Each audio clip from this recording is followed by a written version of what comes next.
меча, палає кров у серці, як дизель в двигунах. Важкий кевларний гір, він душу опіка, атаку сухопутні ідуть війська. Підготайте, вони безстрашні, піхота рве ворожу пащу, вимаєм йти, міцніше сталі, віддати честь нашій державі. Війська ідуть, летять снаряди, небесний гір, несуть армати, війська землі, міцніше сталі, за нами мир і честь держави.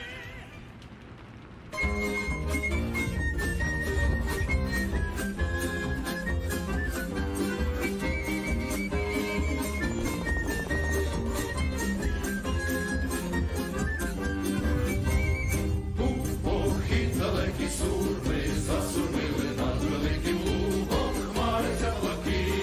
Гей, сідлай боковий козаченьки милий, гей, ходімо, браття, волю ворони. Гей, сідлай боковий козаченьки милий, гей, ходімо, браття, волю ворони. Сяє дивний жовтий мак, синя хвиля грає, запорозький козак двічі не вмирає, запорозький козак двічі не вмирає.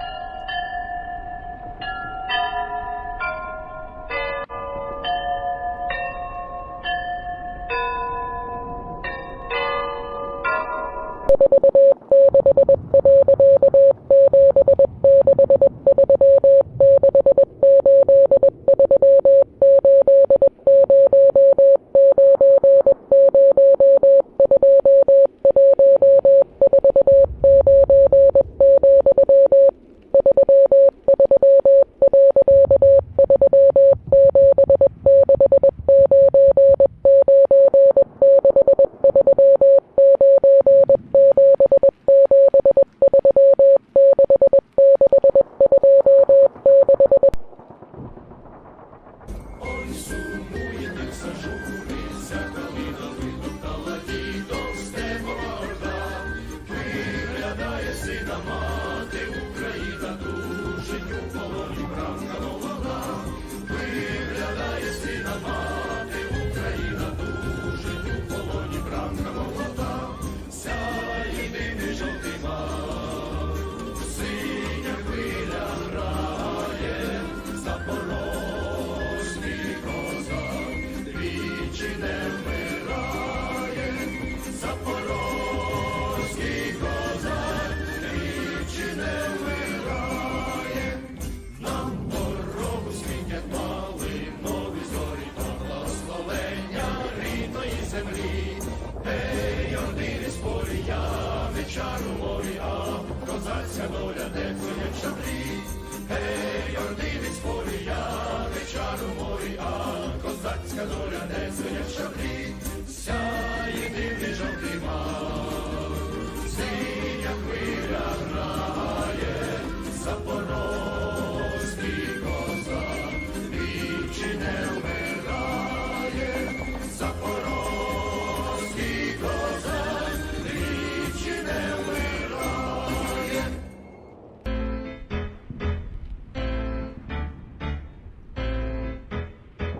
Хай нас!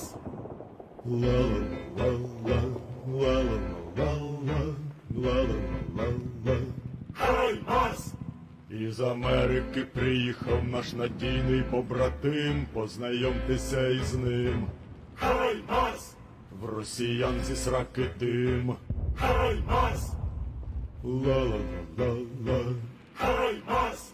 За ракетою ракету на паскудних ворогів випускає весь наш гнів.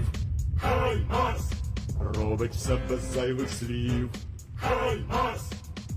Ла-ла-ла-ла. Хай нас! Московити зі снарядами гребуться на складах, коли робить свій бабах. Хай Марс! Наганяє лютий страх. Хай Марс! Ла-ла-ла-ла. Хай Марс! Розробляють окупанти свої плани у штабах, але чутне знов бабах. Хай Марс! Лупить нечисть по зубах. Хай Марс! Ла-ла-ла-ла-ла. Хай Марс! Окупанти лиш заповнили склади своїм пальним, як вітається із ним. Хай Марс! Підіймає чорний дим. Хай Марс! Ла-ла-ла-ла. Хай Марс! Не любити московитів і довести нелюбов помагає знов і знов. Хай Марс! Найточніший орколов. Хай Марс! Ла-ла-ла-ла. Хай Марс! Ла-ла-ла-ла. Ла-ла-ла-ла. Ла-ла-ла-ла. Хай Марс! Ла-ла-ла-ла. Ла-ла-ла-ла. Ла-ла-ла-ла. Хай Марс!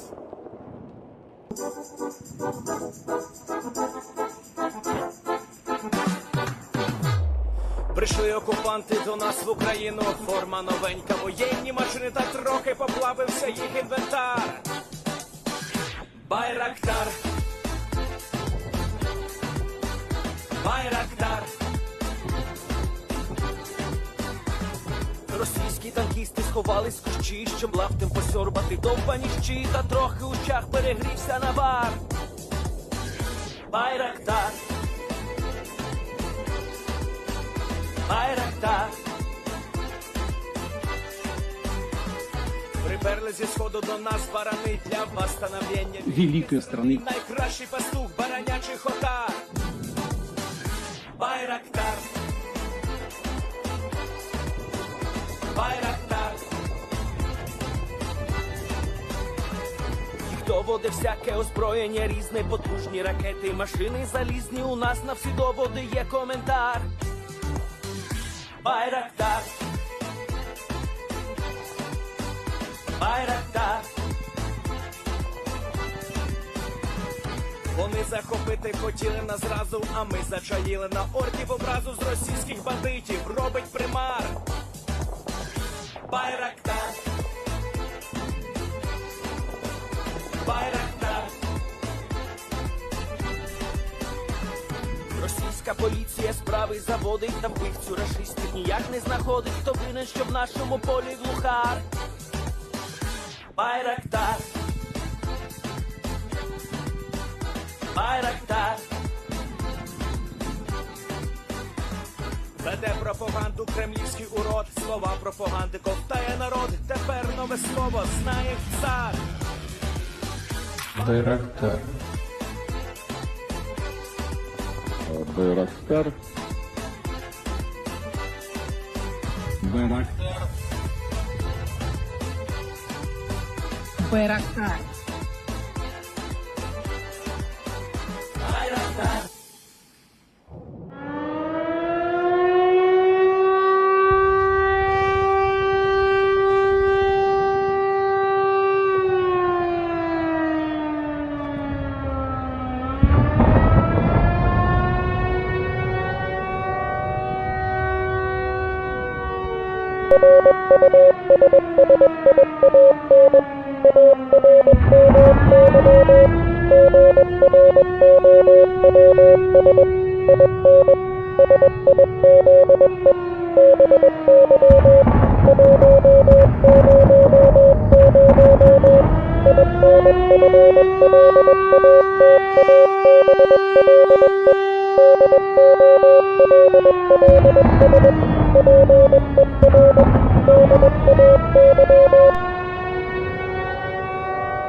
Hello everyone, I'm the Enforcer, and I'm accompanied by Enforcer Matt.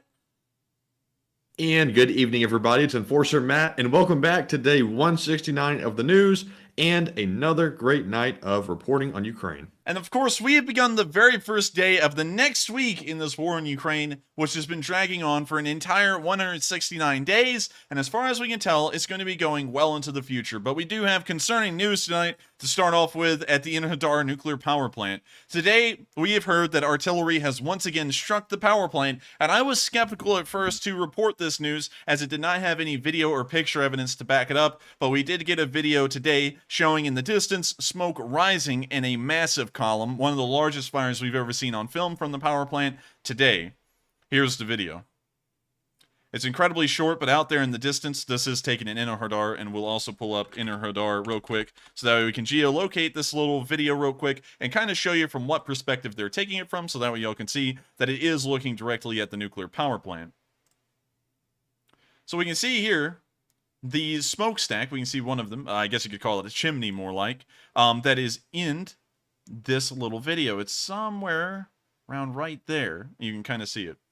And we can also see the, I guess you could say, conveyor belts and such things like that, which are attached to this industrial building. And so it appears that they're in an apartment block somewhere over here in this area, and they're looking towards the nuclear power plant this way, where the mouse cursor is going towards the nuclear power plant. And you can see out there in the distance, right on the nuclear power plant, there is smoke billowing out in a massive column. It's raw white smoke, so we know that this fire doesn't really pertain to normal flammable substances, or normal flammable materials more like it, like we would see inside of a tank whenever a fire occurs inside of a tank, or any other buildings for that matter, and usually takes a darker gray / blackish hue, and this is pure white. We did get some information today that apparently the fire has started in one of the offices attached to the reactor buildings, and so while not necessarily on the reactors, that fire can easily spread through the halls into the reactor buildings themselves, which could of course lead to very dangerous situations.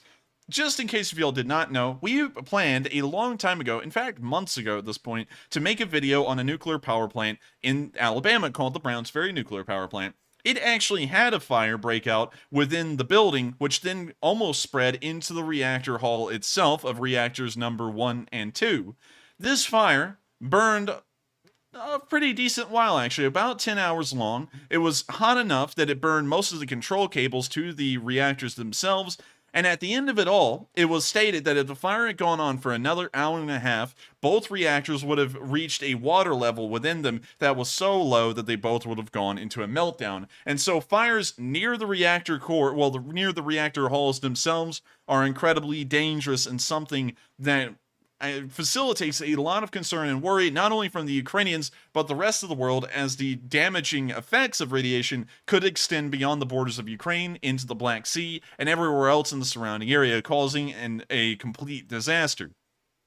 Not only was this seen and reported by us, we also saw, because of course we try and make sure that we have official reports, we went to the International, I believe, Atomic Energy website, which is talking about the concerns of the Zaphorizhzhia nuclear power plant. And as we can see here, according to their statement that was made yesterday on August 10th, although it does seem that it only came out a few hours ago when I found it, Director General Rafael Morano Grossi announced today, no thank you, that he will brief the United Nations Security Council on Thursday about the nuclear safety and security situation at Ukraine's Zaphorizhzhia nuclear power plant, the znpp, and his efforts to agree and lead an International Atomic Energy Agency, the IAEA, expert mission to the site as soon as possible. Separately today, Ukraine confirmed that the IAEA about the restoration of a power line that can be used to supply the znpp with electricity from a nearby power plant if needed.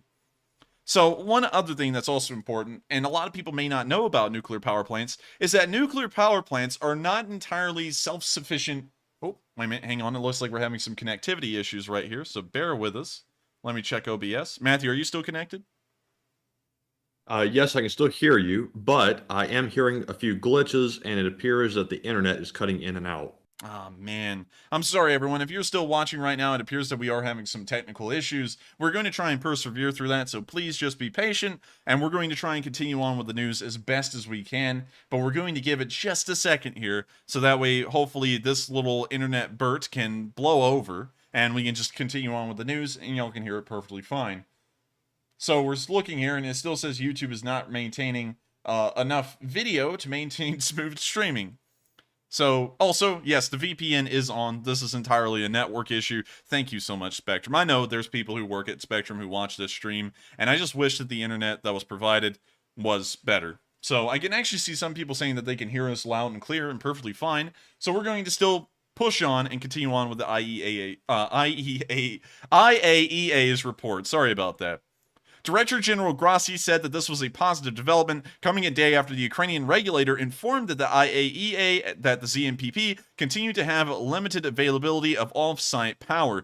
And also, just to continue on with what I was saying, one thing that a lot of people don't know is that nuclear reactors are not self-sufficient. If they are disconnected from the grid, that is a serious problem. They actually require electricity from the power grid to run themselves, and if they are disconnected, that can lead to runaway reactors that could end up melting down. And so, some of y'all may be asking, well, what does a nuclear power plant to get around that? That sounds pretty dangerous. A nuclear power plant has emergency generators for each and every reactor, so in the events that it's disconnected from the grid, all nuclear reactors can be shut down in a safe manner that will ensure that it does not lead to a meltdown.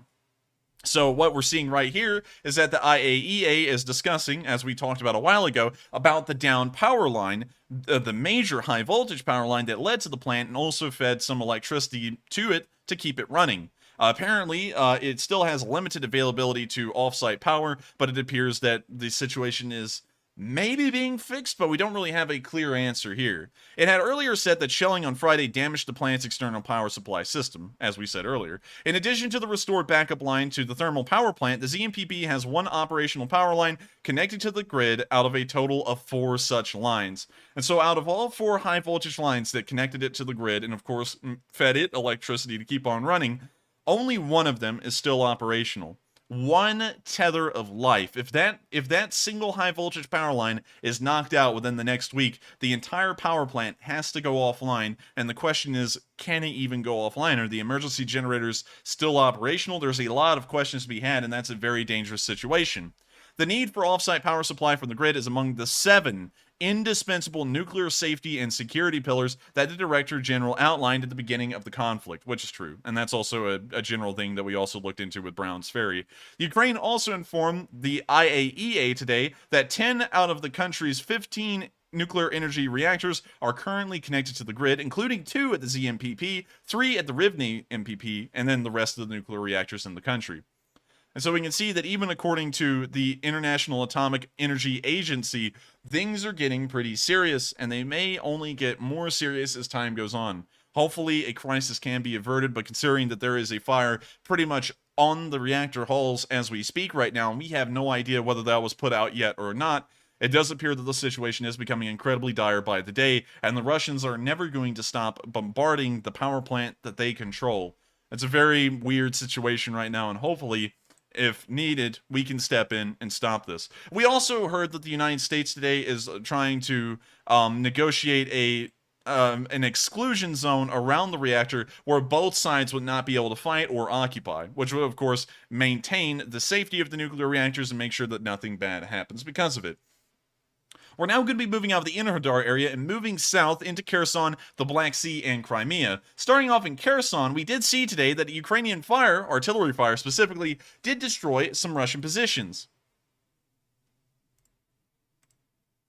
Here you can see in the video, the Ukrainians highlighting on the drone footage where the artillery shells would land, and we can now see a drone in the distance showing us the artillery shells hitting. We can see a small fire there. The graphic quality of this video is incredibly low, but it appears that they hit the ammunition attached to the artillery piece.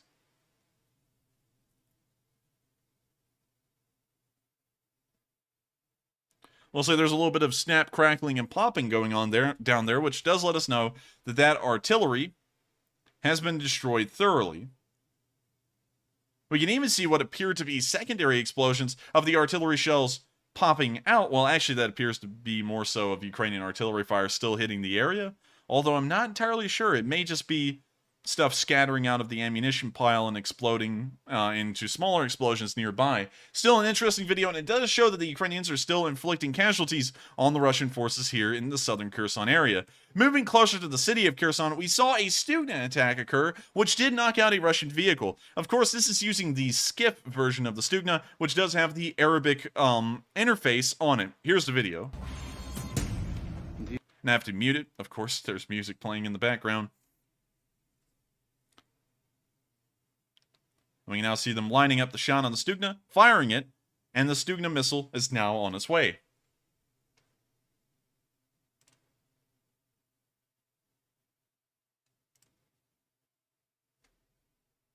The missile's still traveling. It's still traveling. It does take a little bit for the Stugnas to reach their target. This is, of course, a far distance away, but it was a hit. And another destroyed Russian vehicle. We can then see in another video the burning wreckage of that tank out in the distance. Once again, pretty nice to see, and it's good to know that the Russians are continuously having a rough time in Kherson, to the point that they're having to set up wooden hedgehogs within the city. With that, we're now going to be moving on to the Kherson front because we haven't heard any news beyond these two bits today. We don't know if the Ukrainians have finally committed to a massive counterattack to push the Russians out of the area, because we haven't gotten any news or any information to support that claim. We also see that the Russians are still holding on to the territory that they had over the past week, and by and large, the front line is remaining stagnant here in this area. But moving on out into the Black Sea, we did see a ship, a Russian ship, launching calibers into Ukraine. Based off of the story we were able to hear, although we can't really corroborate the information behind this, apparently both of these caliber missiles were launched towards the area of Kharkiv, and both of them were shot down later by Ukrainian surface-to-air missile defense systems. Here's the video of those calibers launching, which is the only part that we have video evidence for. When you see the calibers taking flight, one went at a higher path than the other, which is kind of interesting.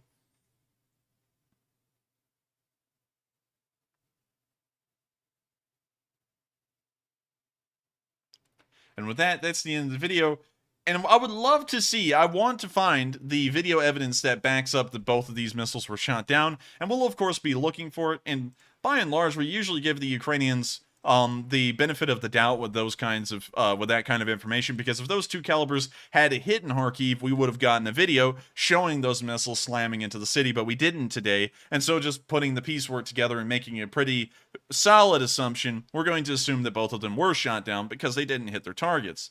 With that, we're now moving into Crimea, and we have some interesting backup information that occurred at the Saki airfield. Well, this specific picture didn't occur at the Saki airfield, but this is going to give us a little bit of a better idea of the explosives that were used at the airport to cause the damage that we saw on pictures. So here's a bomb crater for reference.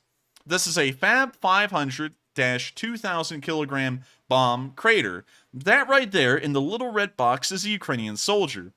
So I can't really tell you exactly how wide this crater is, but it does give us a perspective of, with the Ukrainian soil, like some of our viewers were saying yesterday, how wide these craters will be. 500 to 2,000 kilogram is a huge variation. Of course, that's almost what we got on stream yesterday, is that it could be anywhere in between 500 to 2,000 pounds. 500 to 2,000 kilograms is a little bit larger. You do shift the numbers up a little bit more if you were to translate that to pounds.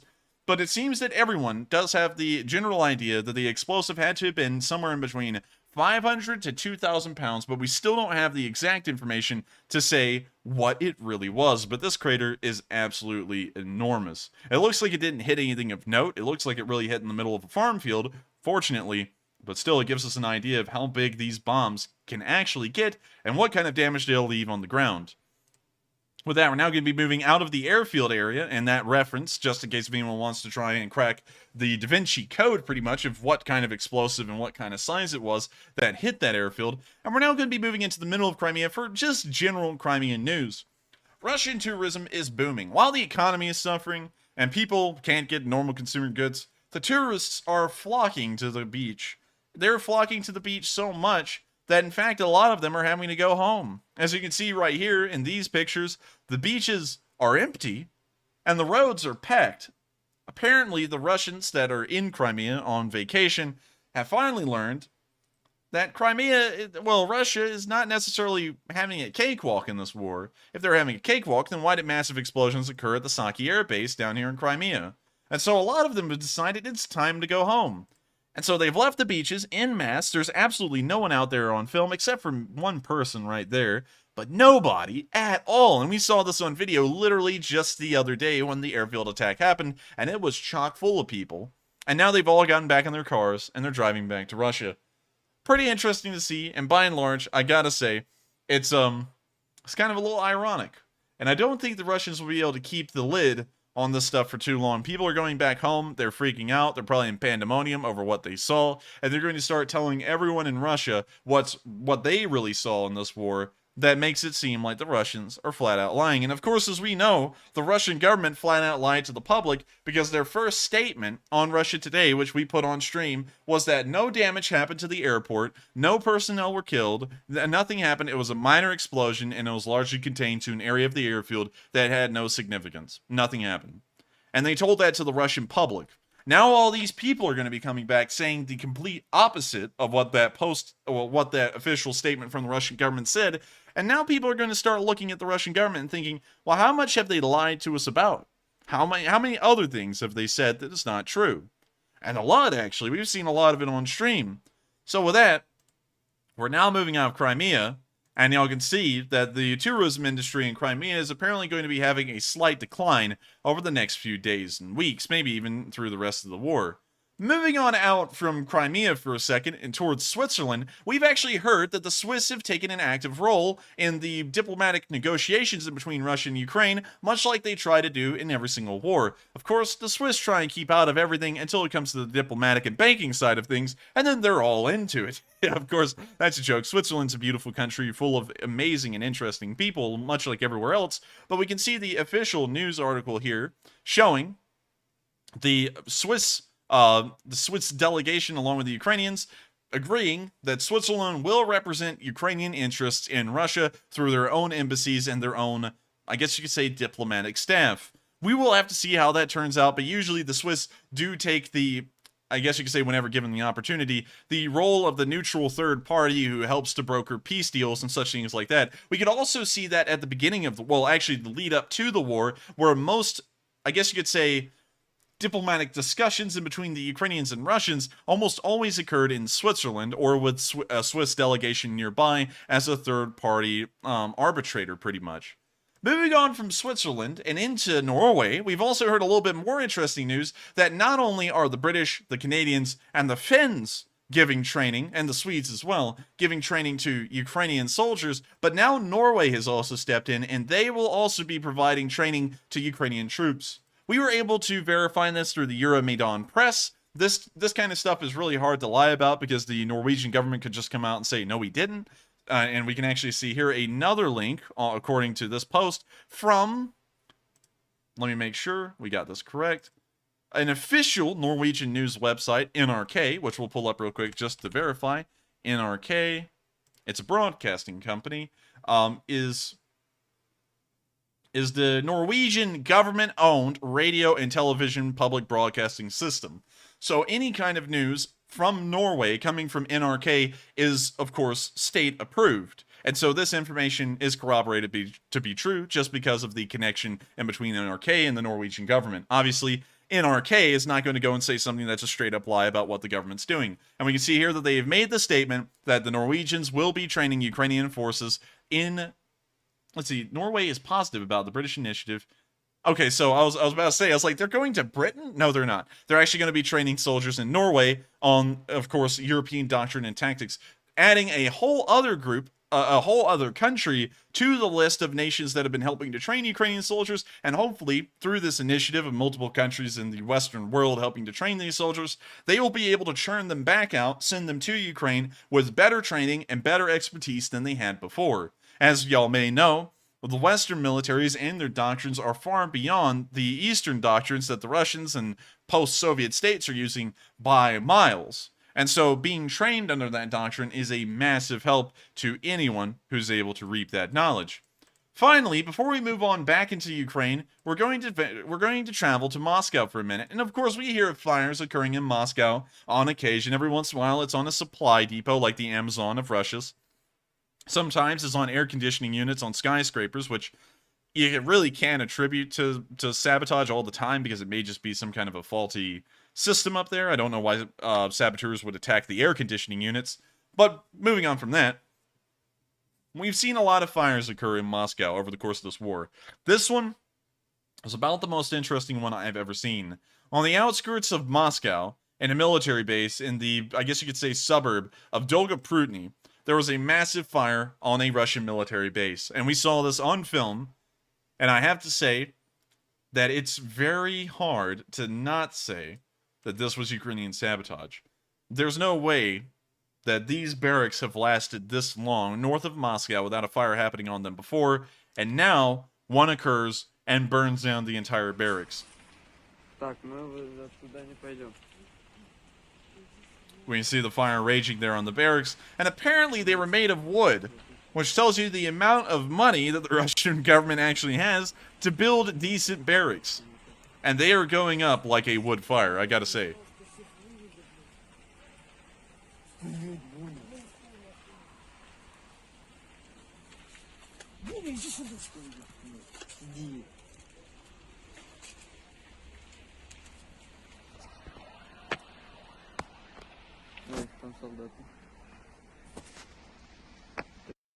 A very interesting video, and it is showing that apparently sabotage attacks within Russia are still going on at about the same pace that they have been throughout the entirety of the war. It's not something that is flaring up right now. We always get the occasional glimpse and look into Russia of another sabotage attack occurring, and one like this on a military base that, of course, of going off the US model, is guarded around its perimeter and normal civilians cannot get inside of without being with another military member or not.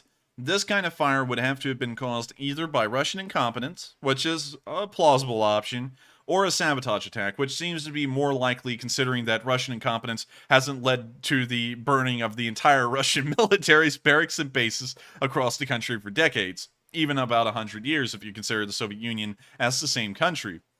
So with that, that's the end of that video, and I've got to say, it's showing that apparently, even on the outskirts of Moscow, Russian soldiers are not safe from Ukrainian sabotage attacks. Also, the suburb that we're talking about is up here near the airport, actually. It looks like the international airport from Moscow, but I think, if I remember correctly, there's actually two. It's not that one. It's I think there's another one, but I forgot where. I think this is it. Yeah, this is it. So there's actually two international airports, but this one's the larger one. I think it has more air traffic going to it. And if we look at the tarmac, it seems that that would be true. Anyways, we're now moving on out of Russia, and we're now going to be moving on down into our location unknowns and the Kharkiv news, as well as our northern Donbass news, which we're only going to include Izium and Slovyansk, or the cave monastery, into today. But before we get to all that, we're going to take a quick pause to answer 3 questions from the chat, and after we answer those 3 questions, we'll then move on into the next segment of news. And so with that, what do we got, Matthew?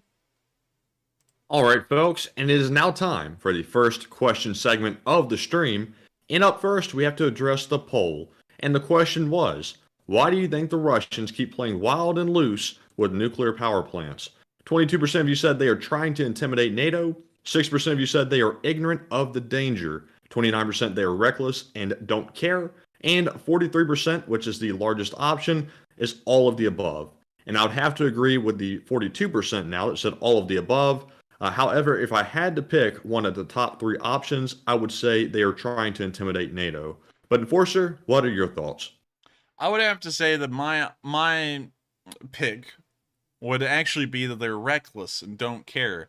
Because intimidating NATO is something that they've been trying to do the whole war, and I think that is a good point. But at the same time, it's something that they've done through the nuclear arms themselves, putting them on high alert and such things like that earlier on in the war. And so I think this is more of trying to intimidate Ukraine, because the honest truth is that even if that reactor was to go critical and have a meltdown, the radioactive plume would most likely not escape Ukraine, because the radioactive, I guess you could say, materials only travel about 75 to 100 miles at the furthest from their source. And so measuring off of that, it could reach all the way out towards Mykolaiv, just about 20 miles from Mykolaiv, all the way up past Kryvyi Rih, and that would be the faintest signatures of radiation at 100 miles, over Dnipro, and maybe on towards Poltava, although that's a little bit of a stretch. Or it could blow back into Russian-occupied territory and travel almost all the way down towards Bryansk, or into the Sea of Azov a little bit, and maybe, big stretch, maybe into the Black Sea. So I think, by and large, this may be something to scare the Ukrainians and think, oh man, even if we do win this war, we're going to be left with a major radiological disaster to try and clean up. Maybe we just want to stop this before a whole bunch of damage occurs to our country. That's kind of what I'm thinking, but still, I could be wrong. You know, they could be trying to intimidate NATO through that. So I hope that does address the poll, at least in my part, and I can see where everyone went with an individual choice or all of the above, because all of them are very good options. But if I had to pick one, I would say that they're most likely just reckless and do not care about the danger, much like they never have with nuclear technology, like at Chelyabinsk or Chernobyl. And so with that, we're now on to the first question of the segment. All right, and moving on to the first question of the segment, we actually have a donation from Gary Robbins, who puts in a $25 donation. And as I said, he did not leave a comment. But Gary, you throw in support all the time, and you are a main reason that we keep running. So thank you very much for your support. And as always, the Enforcer is going to add a few words to that. And of course, I do have to thank you so much for the support, Gary. I think that's the second time. Last night you didn't put in a comment either, and tonight you didn't either. And I just want to, of course, say, regardless whether you put in a comment or not, I thank you so much for the support and helping out this channel. It helps us out a great deal, and I got to thank you sincerely from the bottom of both of our hearts for helping us to keep this thing going. And so with that, we are on to the next one, and thank you once again. And next up, we have a $20 super chat from Leaf Spring Army. And very cool username. I love it, and for obvious reasons. But they said, "What's up, guys? If Russia causes a nuclear accident at Enerhodar and then blames, excuse me, I'm just tripping over my words like crazy. That one word got me tripped up. And then blames the Ukrainians, do you think NATO would still trigger Article 5, Slav Ukraine, and hit the like button?" If Putin had the nuclear reactors hit, and also I did see a lot of comments in the live chat saying that the radiation was picked up in Norway and traveled as far as France. That is true, but the radiation they picked up were much higher signatures than normal, but they didn't cause irreversible radiological damage like you would see in the Chernobyl exclusion zone that also extends into Belarus a little bit. You can actually see it here outlined in green, the Belarusian exclusion zone, and also the exclusion zone here in Ukraine is kind of this entire area that's devoid of, I guess you could say, settlements except for Pripyat and Chernobyl. So you can kind of see what I'm saying here. I'm not saying that the radiation didn't spread. Yes, it traveled across the entirety of the world, and it was even picked up in the United States a little bit. But at the same time, it didn't cause irreversible damage to the land or the surrounding areas, and people didn't have to be evacuated, and they didn't have to bring in liquidators and all of that fun stuff that the Soviets had to do after the disaster. So that's why I'm kind of saying is that the massive amount of radiological damage would still occur on Ukrainian soil, on Ukrainian land, regardless of whether it was in Russian-occupied territory or not, and the radiation would be picked up in other countries, but it wouldn't be enough to literally create exclusion zones within them.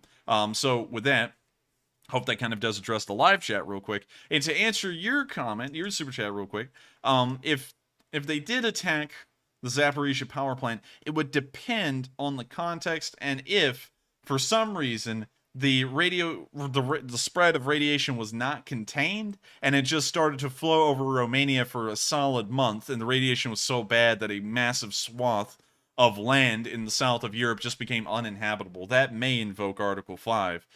So I would, that's kind of my take on it, and that's a really large stretch, because then again, it may never invoke Article 5. We don't really know how they'll interpret Article 5, the NATO countries will, if something like that does happen. But still, that would be my opinion, so take it with a grain of salt, but that's what I'm thinking right now. And so I thank you once again for the support. I hope that does answer the question, at least in a way. And with that, we're on to the last question of this segment, and then we'll be moving on to the location unknowns, the Kharkiv news, and also the northern Donbass news.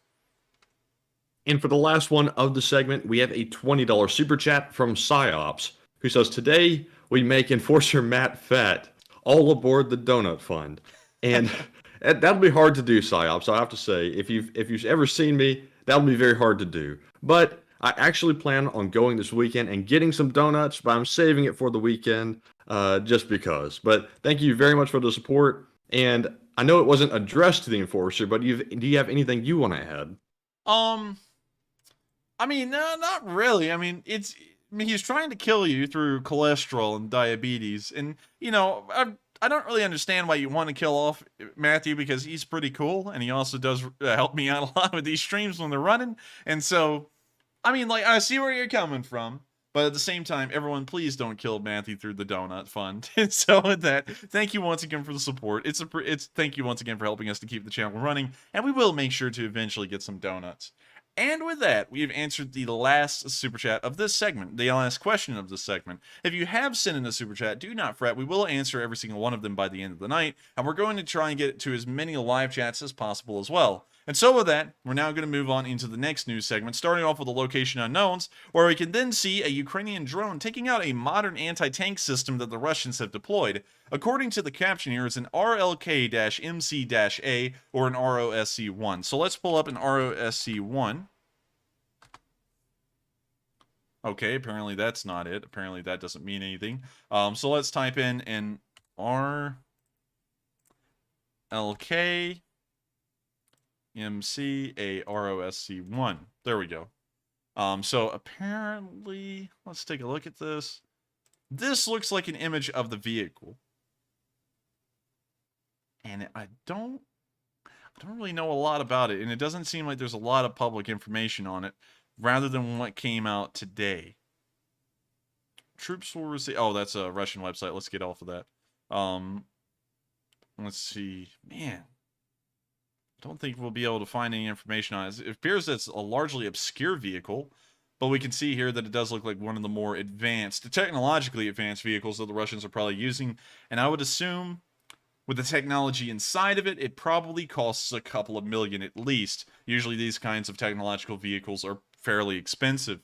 But we can see the Ukrainians drop a bomblet onto it, which kind of ends the Russian dream of using this thing for long. You can see the dome on the back of the truck here, and it looks like they covered the cab with a net, and we can see that they're getting pretty close to it already.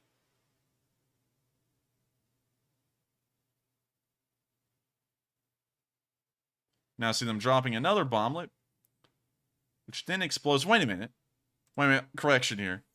It doesn't look like that's actually the truck. It looks like it's some kind of a dome that's been set up on a tripod.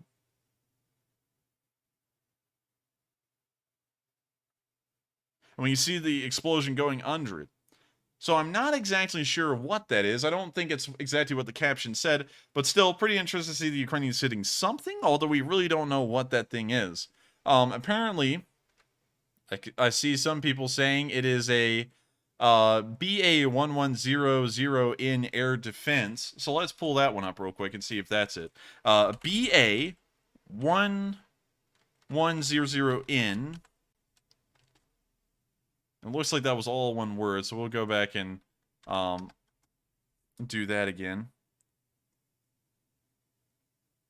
Okay, apparently that leads to nothing. But anyways, with that, pretty interesting to see the Ukrainians hitting something. I don't know if they destroyed it, and I don't really know what it even is, but still, pretty interesting. Moving on into the next bit of location unknown news, we can see a Russian tank being targeted by an M777.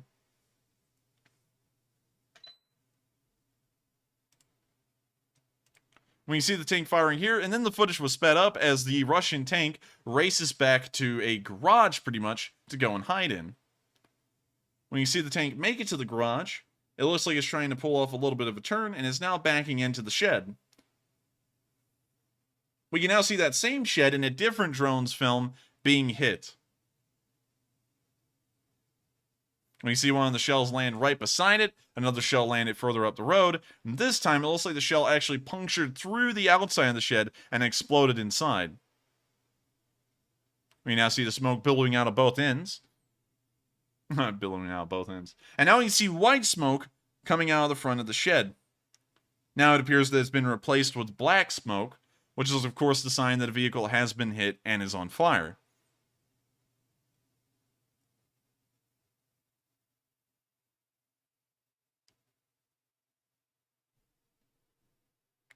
Looks like we had a UFO there on screen for a second as it went. Wait a minute. UFO on screen. Right there. Look at that. Ancient aliens on film. And then we see a second one go up towards the top of the screen. Y'all, the Russians are being helped out by UFOs. We can see them escaping the fire right there. And it appears that the Ukrainian artillery has been able to wreak a decent amount of damage. We're not sure what's in that tree line, although it is exploding and on fire. I would assume ammunition, but we do know that the vehicle inside the shed was destroyed as the black smoke billowed out, letting us know that it was on fire and burning. With that, pretty nice to see that the Ukrainians are still knocking out Russian vehicles, and we're on to the next bit of Location Unknown News, where we can see drones dropping bomblets. Specifically, Ukrainian drones dropping bomblets. Apparently, these are by the border guards. And as we all know, the border guards protect the borders of any nation, and in this situation, these border guards protect the borders of Ukraine. And what we're about to see is that they do a fairly good job of asking for papers and denying entry to those who do not give them.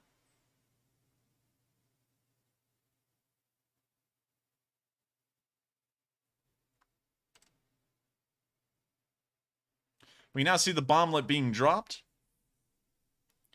Now, it looks like it already slammed into something in the tree line, and the smoke is already coming out of it.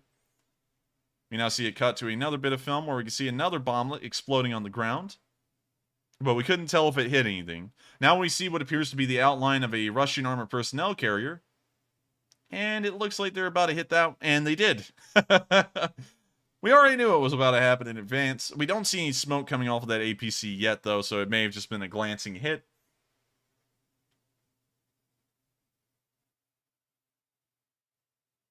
And that's the end of the video. Pretty interesting to see. It looks like the drone was dropping smaller bomblets, which may have not been able to cause a decent amount of damage.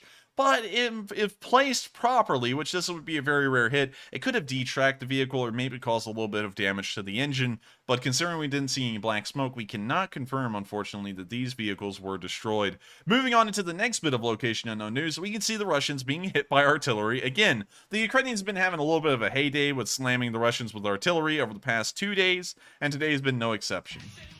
They had some rock music playing over, but we can see the Russians moving around amongst these largely destroyed houses.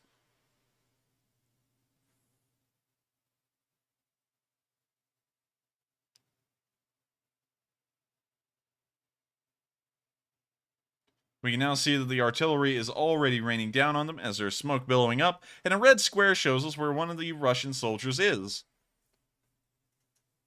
More like where the Russian soldier was, as an artillery shell lands right on top of him and most likely takes him out.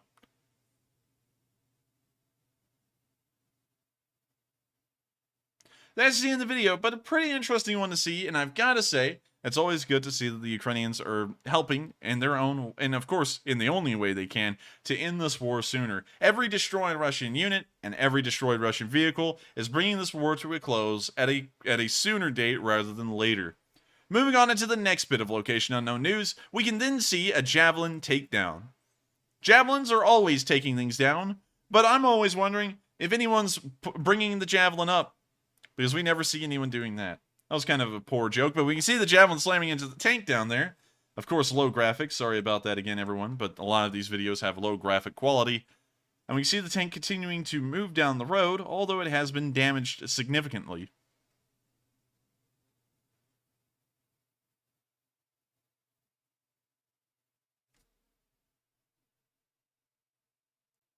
We now see the tank took a hard right turn and is now rolling through the field. And it now looks like it's slowly coming to a stop. Also, Matthew, just letting you know, we can hear the click of your keys over there often. Oh, whoops. It's fine. Just letting you know. We now see the tanks come to a stop, and the crew is bailing out. We can see one of the crew members running for the tree line at the bottom of the screen. You can hardly see him. And that's the only one we could confirm made it out of the tank. And so 2 of them may have been wounded or knocked out, but we just couldn't really tell.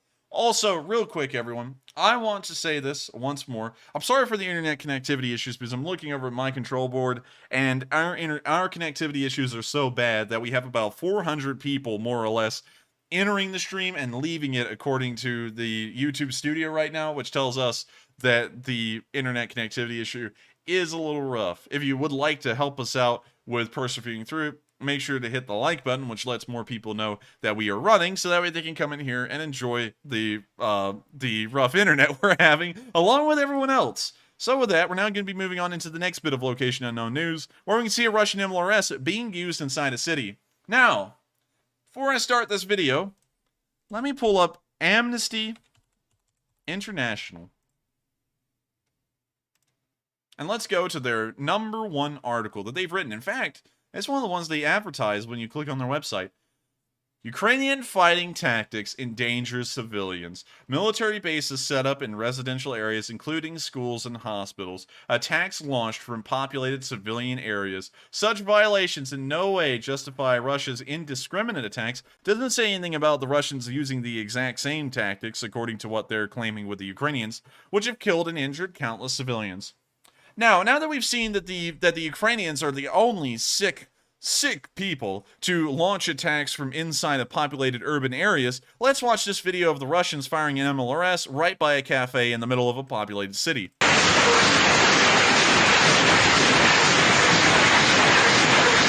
Now, I don't know about y'all, but it seems like Amnesty International kind of turns a blind eye to this kind of stuff.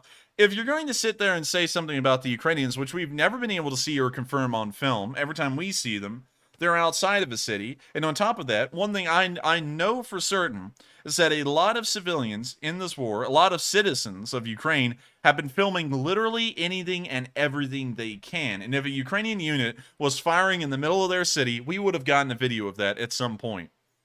But we have not seen that. We have never seen that whatsoever. One thing we have seen, though, is the Russians attacking populated areas and killing countless people, up to 100 at a time sometimes, and also firing weapons within populated areas like we're seeing right here in this one specific video. But yet Amnesty International will make no note of such a thing and will only mention Russia's indiscriminate attacks and will not say anything like the Russians are doing the same thing and they're not a non-guilty party in this either. Both sides need to stop doing this.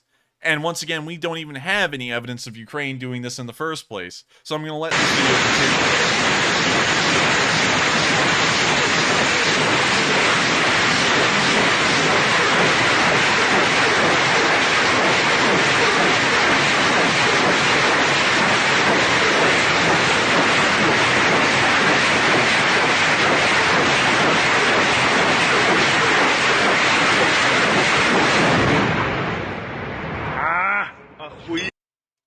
That's the end of the video, and I just gotta say, you just can't come up with the kind of silly clown business that goes on over the course of this whole war with what people say.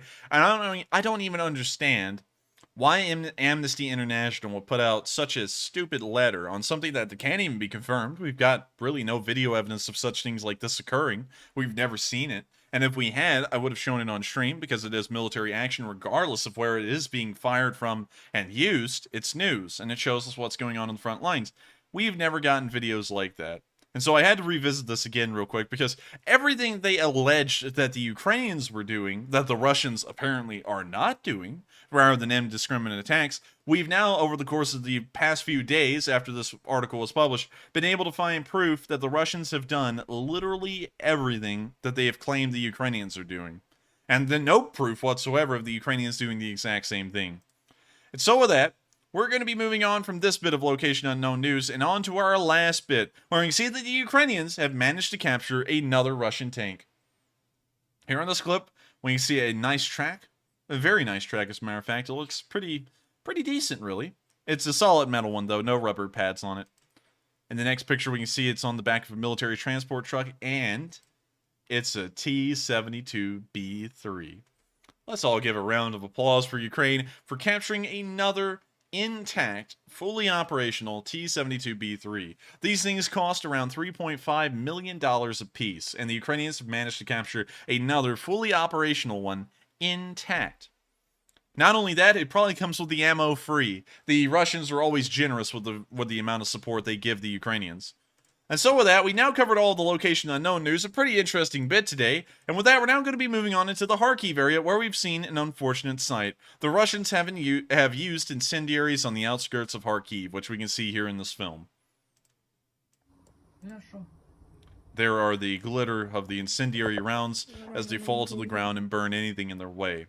It's a short video, but once again it shows more evidence of Russian war crimes, specifically using incendiary munitions on a populated area. The use of weapons to target and kill civilians in war is against the rules of war altogether, regardless of what kind of weapons they be, and specifically incendiary munitions. In fact, there are a lot of rules surrounding the use of incendiaries, and we see the Russians break every single one of them as 1. This did not explode on the ground. This exploded in the air, and the incendiary contents then rained onto the people on the ground and also the objects on the ground, which is against the rules of war. It has to explode on the ground, and you have to prove that the combatants that were killed in the explosion, and note, combatants only, you can't kill civilians with anything. The combatants, you would have to prove, were killed in the explosion and not the burning of the incendiary. And, of course, the Russians have broke every single rule. I don't even have to go over this. We've seen this multiple times. It's just the Russians, once again, committing more atrocities in Ukraine and more war crimes.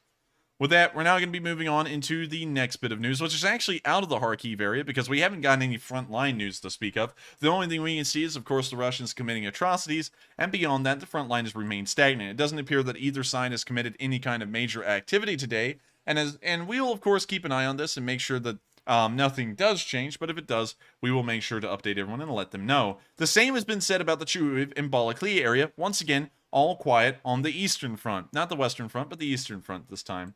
Moving on down to Izium, though, we all know the 93rd Brigade, and the 93rd Brigade cannot go a single day, pretty much, without doing something, and today they did some pretty neat stuff.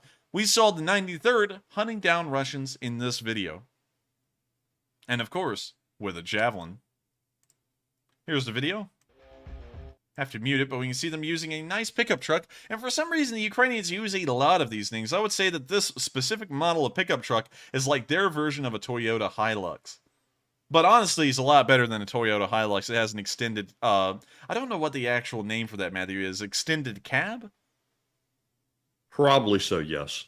It has an extended cab. Pretty neat all around. We can now see the Javelin being launched and heading on its way towards this tank. And boom goes the dynamite. The tank was hit and knocked out.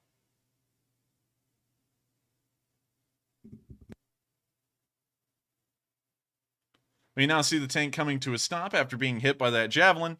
And now it looks like it's on the move again, trying to get out of the open so that way the Javelin cannot hit it once more. And we can clearly see the Z painted onto the front of this tank, which does confirm that it is a Russian T-72B or a T-80BV. I can't really tell you. Well, it's actually a T-80BV. We can see that the fire is erupting in the engine bay, and it's now starting to spread to the outside of the turret. And the tank driver is frantically driving the tank around in circles pretty much at this point on the road. And now they've finally decided to bail. Smoke is billowing out of the commander and gunner's hatch, and we haven't seen either of them bail, but the driver has now legged it out of there, and he's on the 10K race back to Belgorod. The tank continues to burn. We did not see the crew bailing out. And we now see the Ukrainians driving a buggy through the countryside. And it looks like they've now dismounted the buggy. And they're now waving at the drone, which filmed everything from above and captured the entire story. That's the end of the video, and a pretty interesting one at that. It's great to see that the 93rd Brigade is still conducting action in the Izium area and still knocking out Russian vehicles at a pretty decent rate, almost every single day. Moving on down towards the Cave Monastery area at Krasnopelia, we also saw Russians being hit by the 4th Tank Brigade's artillery forces. Here's the video of that, which, of course, it does result in a couple of losses. We can see the camera wiggling around a little bit and looking down at what is actually a massive forest in terms of European forests. And we can also see a decent patch of dead trees in there, which is kind of interesting.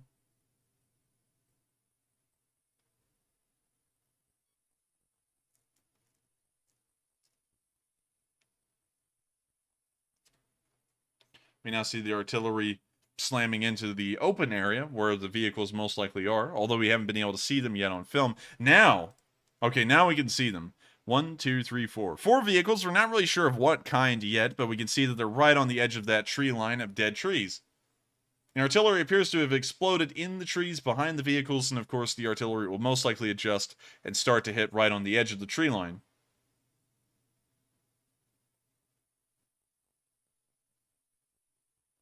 We now see another artillery shell land further down towards the left side of the screen. once again in the open area, and now it looks like the artillery is starting to find its stride, and it's getting incredibly close to the vehicles.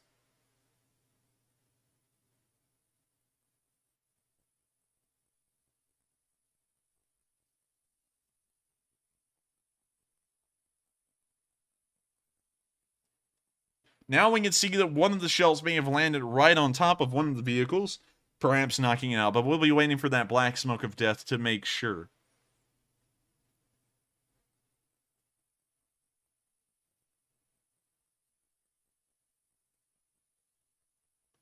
Drone's still floating around. But we don't see any black smoke of death just yet.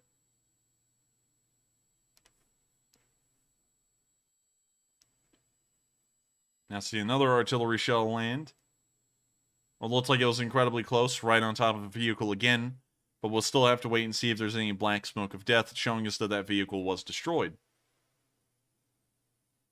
That one looked like it may have been an airburst round, or exploded in the tree line. The shrapnel just happened to, of course, burst downwards towards the ground.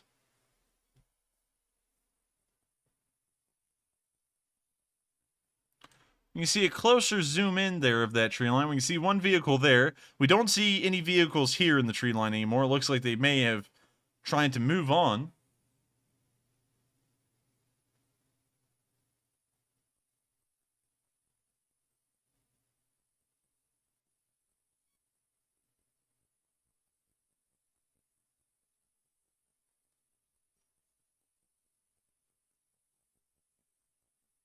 Still no black smoke yet. They've been hammering this little unit, but I haven't seen any black smoke, sadly. Saw an artillery shell land in the tree line again. Come on, let us see some black smoke. We're looking for black smoke.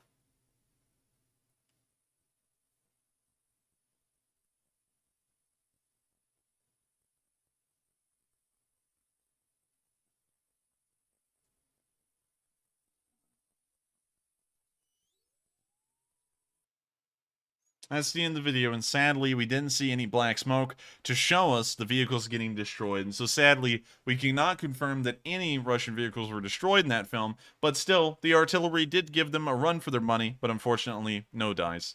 With that, we're now going to be moving out of the northern Donbass area and on into our next segment of news, which will actually be... Let me make sure I can divide this up right. Well enough, actually. Yeah, actually, this will be about the best we can ever divide it up. And so, we're now going to move into the next segment of news, which will include the Soledar, Luhansk area, and then the rest of the Southern Front news in Donetsk as well. But before we get there, we're going to take a quick pause to address 3 questions from the chat, and after we answer those 3 questions, we'll then be moving on into our last segment of news. And so with that, what do we got, Matthew? All right, and first up from this question segment, which is the second to last question segment, we have a $20 super chat once more from Psyops, who says, with Steven Seagal being in Ukraine, do you think we can ask Russia to keep him if he's captured? Yes, I would think so. Honestly, I'm not a big fan of Steven Seagal. Yeah, I've never really been a big fan of him, and also everyone who's worked with him has always got some weird stories about him. You know, like he's just a weirdo. And also like this stuff was known about him before the war. I mean, like he apparently abused his wives, and sometimes I think he beat one of them. I don't really remember the story exactly too well, but he was a pretty weird, pretty freaky guy. So if for some reason he was captured by the Ukrainians, I would just release him and God forbid you release him into the wild, he may end up ending a boar or something. So you might want to send him back into Russian captivity so that way they can carry him around and he can stand around with that weird-looking fake goatee. Let's pull him up real quick. I know that all of y'all know Steven Seagal because y'all actually watch a lot of movies and stuff. I would hopefully assume not with him in it because they're usually garbage. But what is this goatee? I don't even understand what this is. It's pretty bad looking, I gotta say. And these aren't even recent pictures of them. These are actually from probably a couple of years ago. Steven Seagal Seattle's SEC cryptocurrency Bitcoin touting case. Huh. I mean, like, gee, look at this. What is he supposed to be here? Is that Arabic? Is he in ISIS? No, actually, that looks like Farsi, perhaps. But still, yikes. You know, I gotta say, if they did capture the guy, they need to send him back to Russia immediately. In fact, if they even see him, just avoid that Russian unit in general. Let them march all the way to to Kyiv untouched if needed. Just make sure that everyone stays out of Steven Seagal's way, or else he's going to stand there and pull some jujitsu or whatever without even moving. And so with that, I hope that does answer the question, and I thank you once again for the support. That was a pretty good joke, by the way. And with that, we're on to the next one. And with that, we're on to the next one. Hello? Matthew? You there? See, our call is connected.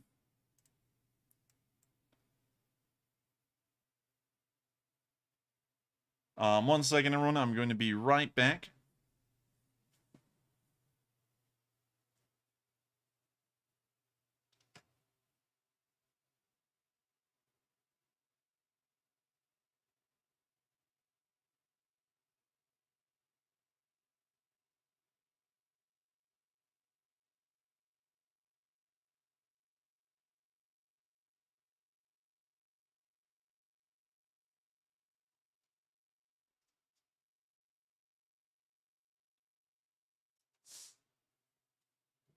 So apparently, I don't know if y'all can hear me or not. We're actually going to run a poll on that real quick. Can you hear the enforcer? Yes or no? Let's ask that question. And let's see if y'all can hear me.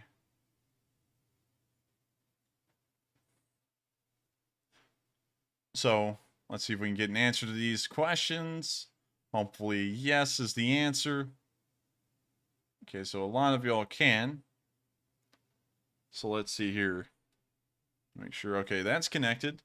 Let's see about Matthew here. Let's stop streaming the screen. We are connected. I'm going to disconnect from this call real quick and then rejoin it. Hello? Testing, testing. Can you hear me? Testing, testing. Can you hear me? Testing, testing, testing. Okay, so apparently there's a problem with on Matthew's end because y'all can hear me fine, but we cannot hear him. So I'm not really sure what we're going to do about that. Hopefully he can fix the situation, but I don't really know what's going on with this. Can you hear me, Matthew? Hello, testing, testing, testing.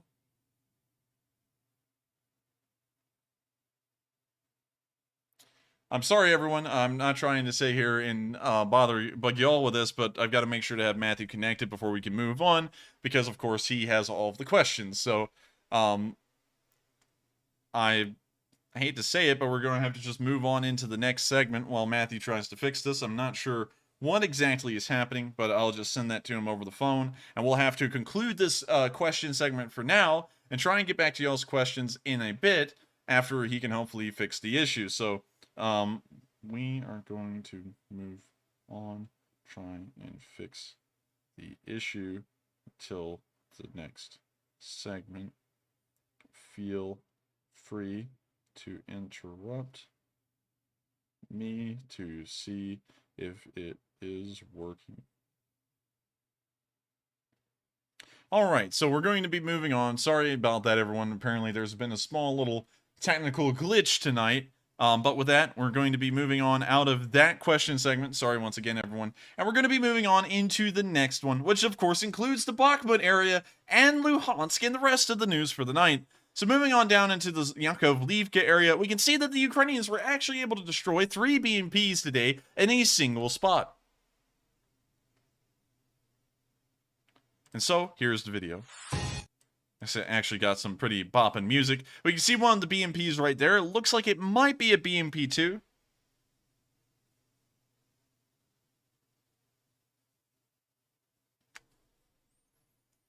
We can see the drone looking around. It looks like artillery is slammed into the right side of the screen.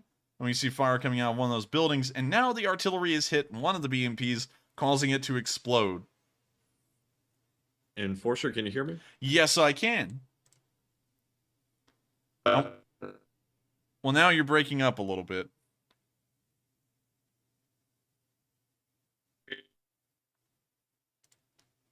So let's see here. Let me go back over here. So that y'all can see the voice connection is perfectly fine. It's a-okay. But for some reason we're having a problem with Matthew on his end. Can you hear me, Matthew?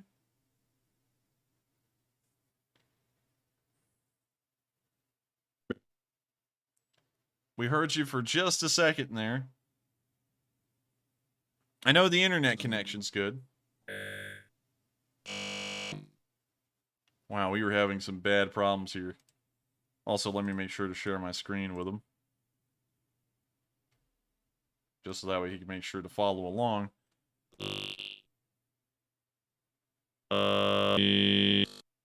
Wow, this that's we're having some really bad problems with his connection. I'm not really sure what's causing it.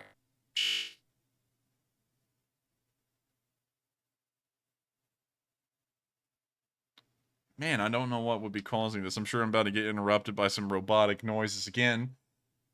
If you're enjoying the robotic noises that Matthew's been able to create through this technical glitch, please make sure to hit that like button, because I'm sure a lot of other people would enjoy this. Nuclear gremlins.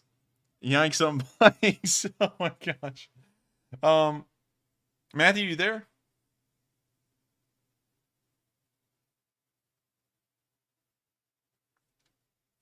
The chat appears to be moving at 1,000,000 miles an hour, and I would have to say it certainly is. And I don't know what's going on, because my connection is totally fine. We can see here on Discord, the connection is 59 ms, well 30 ms now, which is just superb. And I just don't know what would have happened to him. Stop streaming. I would go through my settings right here. But the thing is that I don't know if it would show anything that could, you know, compromise our security a little bit. Well, guess what, everyone? Enforcer Matt is in my room. Say hey to everyone. Okay, so hello everybody. It's Enforcer Matt coming from Enforcer Studio, and I'm going to just ask the questions from in here on his mic.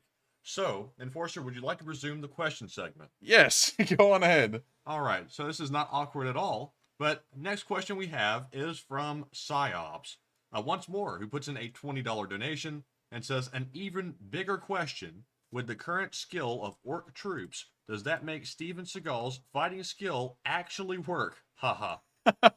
Well, if we were talking about him fighting, it's kind of weird having Matthew standing in the same room. But if we're speaking in PsyOps about Steven Seagal fighting Russian troops, I'm sure that if there was an all-you-can-eat buffet nearby, he's definitely going to be winning, regardless whether he's using a fighting strategy or not. But talking about him actually fighting a Russian soldier, even with him being conscripts, if you've ever seen the kind of fighting style that Steven Seagal uses, which is paying off his opponents, I'm not really sure if that will work well or not, even against the Russian. Well, then again, they're kind of desperate for money, so you might be able to pay them some sunflower seeds and some oil, and they might actually let you win. So with that, I hope that does answer the question, Slaps, and thank you once again for the support. And with that, we're moving on to the next one. So Matthew's going to lean in closer to the mic, try not to left. And wait a minute, Matthew. I can actually hear you over there. Really? Yeah, there's a reverb going on now. Okay, so folks, what you're hearing me through now is my laptop. So let me go and move back to my studio, and I'll be back with you once in a minute. Sorry once again, everyone, for the technical glitches. I don't know what happened there, but apparently it may have fixed itself. We'll have to wait and see. Hopefully it did. I'm not going to leave you all on the Discord screen, though.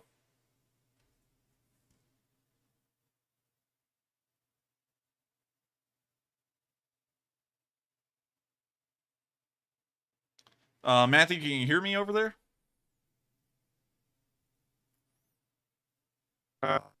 Dang, he's back to the robot. Hang on, everyone. We're going to go get him back.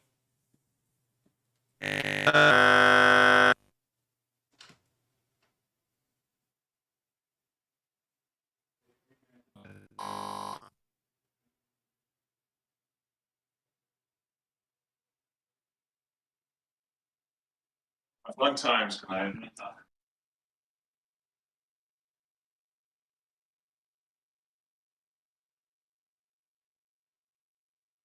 All right, everyone. I don't know if you can hear us from this part of the room. Let me make sure to shut that door all the way, but I've had to bring Matthew back in here because we all just heard that he is going back into robots.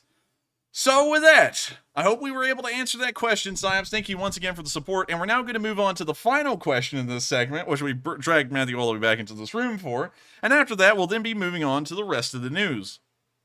All right, and the last question of this segment goes to Francis Morris, who puts in a $20 donation and does not leave a comment. But thank you very much for your support of the channel, and also thank you for bearing with us during these very interesting technical difficulties that we're having. And thank you very much. And also thank you once again for your support, because right now we are having to deal with something that we've never had to do before, which is bringing Matthew into the same room as me, that we've never had to do this. So I hope that you've been able to bear it through with us, and thank you so much for helping us to keep on running. Maybe one day the internet, along with the DDoS attackers, will leave us alone where these things just run normally forever. But with that, thank you once again so much. And so with that, we have reached the end of this question segment. If you have thrown in a super chat tonight, we will get to all of them, of course, before the end of the stream, as well as many live chats as possible. But with that, we're now going to be moving on with the rest of the news that we've gotten for tonight, and I've got a pretty funny story to tell you from Luhansk. If y'all remember last week, y'all may remember the press gangs that they put out in Luhansk to gather up brand new able-bodied men to enter the war, well, able-bodied more or less, to enter the war for the LPR. We see today that someone has found the genius way to make sure that that doesn't happen to them where they have to go to the front lines, and that's called closing the door. That's right, with one simple trick of closing the door, you can too, well, I just messed that up. I think I'm getting thrown off by Matthew being in the room, but this is something we gotta live with tonight.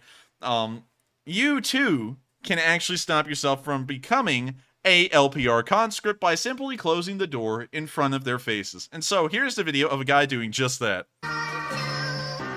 And I've got to mute that because that's copyrighted. And when you see the guy seeing the press gang coming, and he just closes the door to his building and doesn't let them in. And here comes the press gang.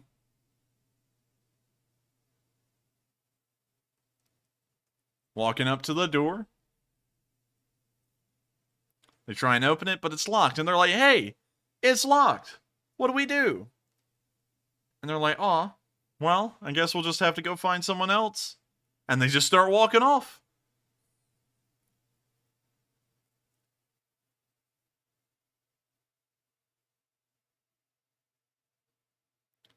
And then we see the old lady walking off. She was probably holding her breath the whole time, thinking they might just grab her. And that's the end of the video, really. I mean, like, he just went to his house, closed the door, he didn't join the army. It was literally as simple as shutting the front door. And I guess they're vampires or something, you know, because the legend with vampires is that if they ask to come in and you allow them in, then they'll just come in. And regardless of that, beyond that, they can't come into your house. So apparently, LPR press gangs are vampires. You know, correlation does equal causation. With that, we're now going to be moving out of the area of the LPR, because that's all the news we've gotten from there today. It doesn't appear that any major action has occurred here today, or even large levels of fighting, as the Seversk area has been quiet, as well as the Svitlodarsk area south of Bakhmut. But moving on down towards Donetsk, we did see some sites at Pisky showing that Russian activity has picked up, and it's also led to us adjusting our front lines. Here, earlier in the war, we actually had the front line somewhere around the train station here, the Donetsk, Stonsy Donetsk station right here, because we had seen that the Ukrainians had apparently pushed into the suburbs. As far as we can tell, that may have been in a smaller area, somewhere up here, instead of the entirety of the front, because the Russians are apparently still at Pisky. So we made sure to change the front line to address that problem. But we're going to show this video right here, showing the Russians once again trying to attack Pisky, but not really having a lot of success with it, of course, as usual. Here's the video. Hopefully we don't get copyrighted for this. But we can see the Russian booting up his Game Boy system here. It looks like a DJI. A DJI, more like it.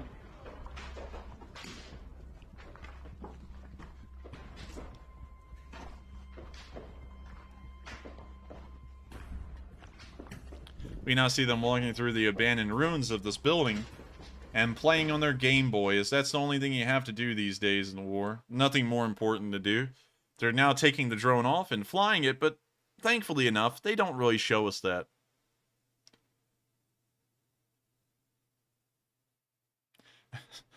Carolyn just said Matt's volume very low. Well, that's because he's standing right behind me trying to talk into the same mic, so... Hello. Yeah, there he is again. He's literally in a chair right behind me. Now we can see the Russian drone flying around, and we can see the amount of damage that's been caused to Pisky over the past few months of fighting. It is completely destroyed. We can see trench works all over. Of course, it looks a lot like no man's land in the First World War. And we see the smoke of artillery shells shrouding the entire landscape in this thick white smoke.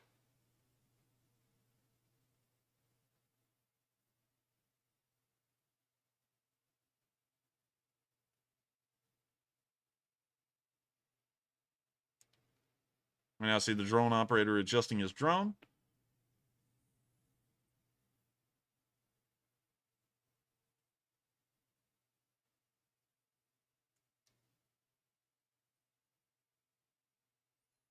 You can see the artillery is still coming down, but we can't see any Ukrainian forces being hit. Of course, as usual in Russian footage, you never really see the enemy. You just have to wish and assume and imagine that they're there.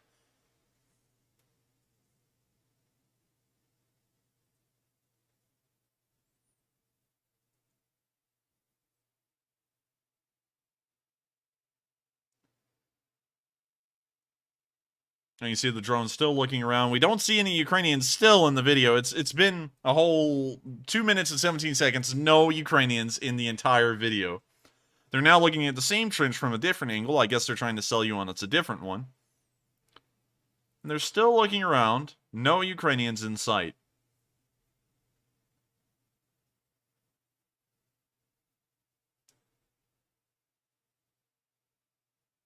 You see the artillery hit again. And it looks like it hit onto a house, but once again, we haven't seen any Ukrainians to confirm if any actual damage is being sustained.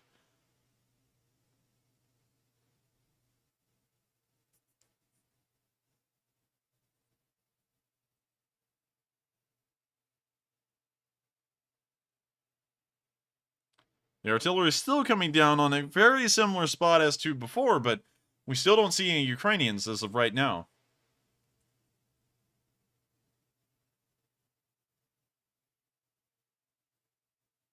And I gotta say, this is once again that kind of Russian filler that they give out quite often. They always make you assume that the Ukrainians are there, and they'll always make you imagine and dream, oh, look at the casualties they must be taking. But we've never seen a single Ukrainian soldier in this entire video. It's once again fake news.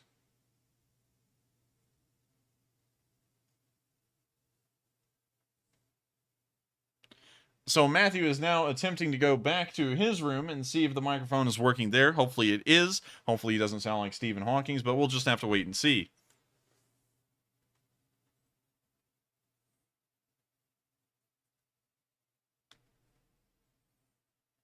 Once again, no Ukrainian forces that we've seen on film yet. Oh, now I see the Russians speaking to the camera. Нам сейчас нужны DJI Mini 3. 40 минут времени может висеть. Well, you see he's running a vlog and the drone at the same time.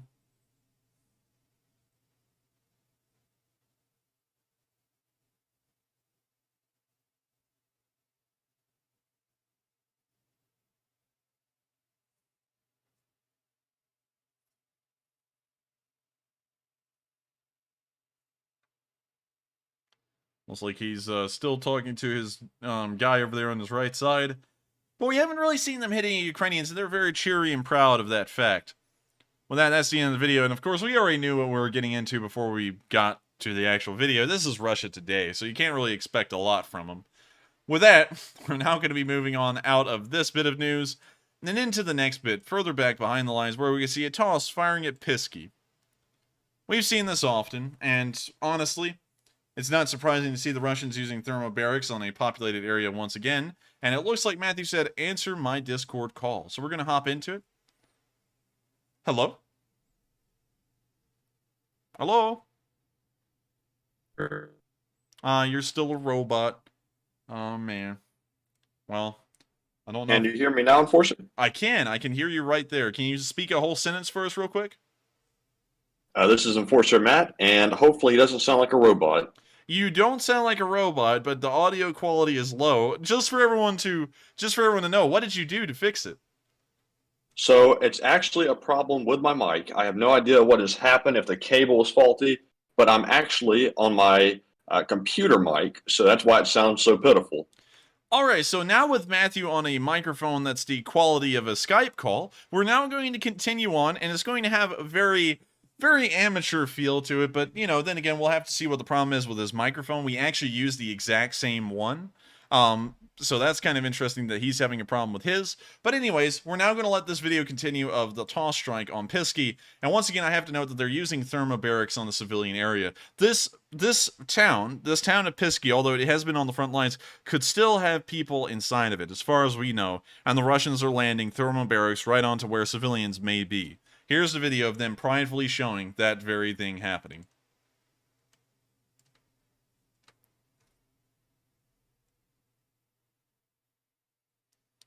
You now see the thermobarics landing onto the area of Pisky.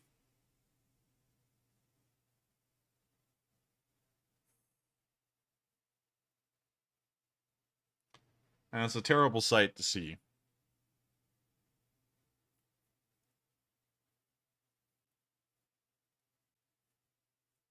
Also, real quick, after this video, I'll have to make sure to screen share with Matt so that way we can see what we're all seeing.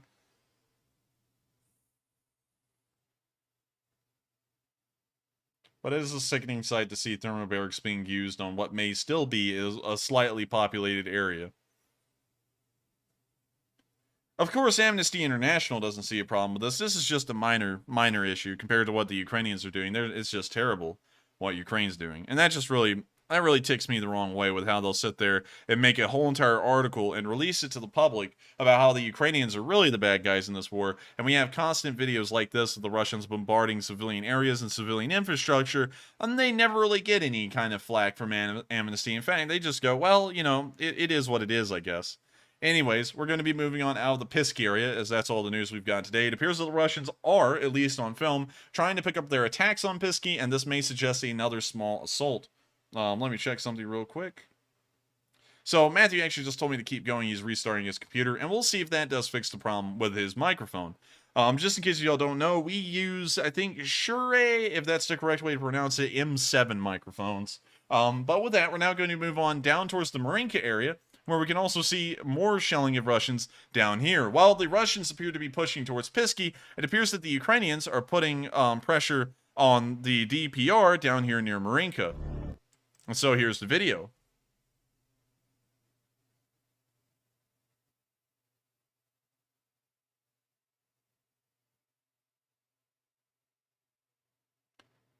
When you see that the Russians, or the DPR for that matter, has made a pretty expansive trench work in this video. Unfortunately, the video quality cannot be improved.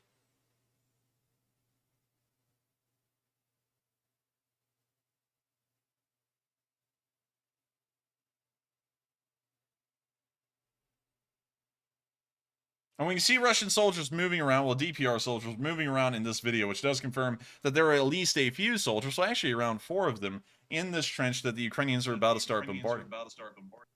Now I can hear the reverb of myself and Matthew's mic. So real quick, I assume it's working. Can you say something? Enforcer, can you hear me? I can. But I can also hear myself. All right, give me just a moment. I am switching over to my headphones. Got you. All right, can you still hear me? Yes, I can, and it looks like Matthew has fixed the problem. So everyone give a huge round of applause to Matthew, who's been trying to work on... Wow, that was probably the best yeehaw we've ever gotten, actually. So that was pretty worth it, too, I gotta say. So with that... That was the payback. That was the payback, folks, for all the stream troubles. A big yeehaw. And I gotta say, that was actually the best one ever done. That was worthy of voice acting of a yeehaw right there. And so now we're gonna let this video continue. And when you see the Russians here hunkering down while the Ukrainian artillery is falling close nearby. One has landed in front of the trench and one has landed behind, but not directly on top just yet.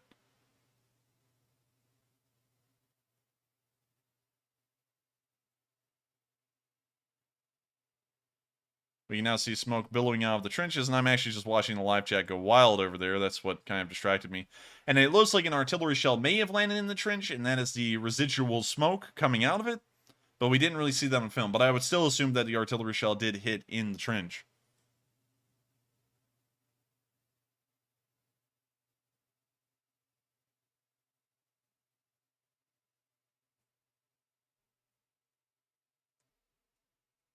We now see a Russian soldier there. It appears that he is on the ground, but we can't really tell much because the video quality is low.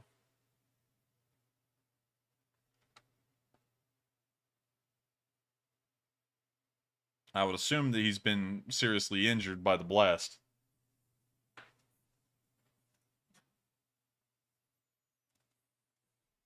We now see another artillery shell landing in front of the trench. And you see the Russians trying to move on, and that man just pulled a massive mistake. See, his head was peeking up over that trench right there when that artillery shell came in. And the shrapnel, although it doesn't really do this a lot, it does travel across the ground flat, flush with it. So that man may have just gotten a head full of lead.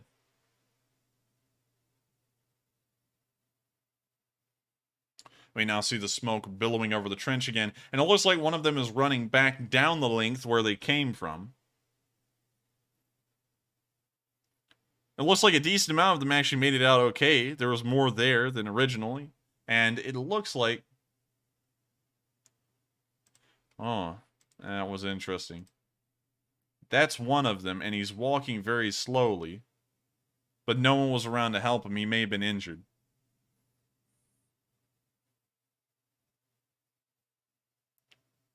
When you still see the artillery coming in.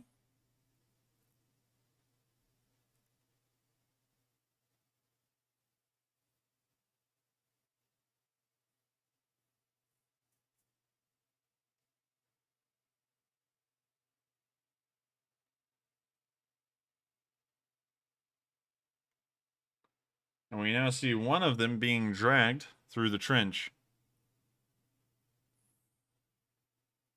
Now the one dragging the soldier has fallen over to the side of the trench, and he's stopped. I'm not really sure why. He may also be injured.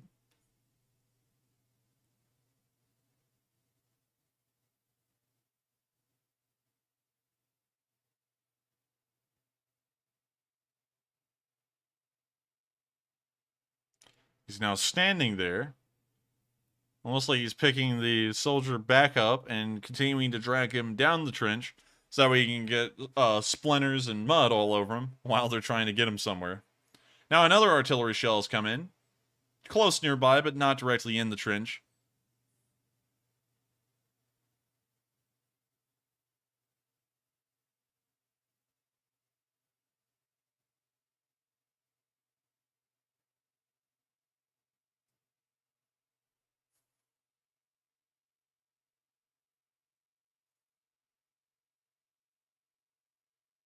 Another shell landed, close nearby once more, but not directly into the trench.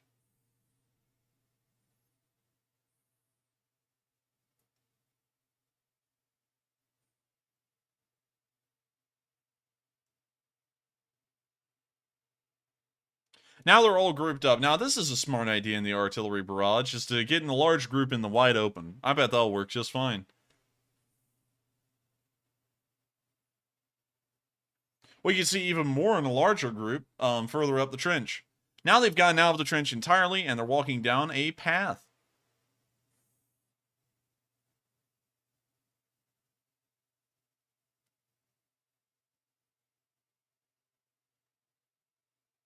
That's the end of the video, and a pretty interesting one. We did see several Russians get wounded or killed, but not all of them, of course. Artillery barrages don't kill everyone, really, ever. That's almost a golden rule.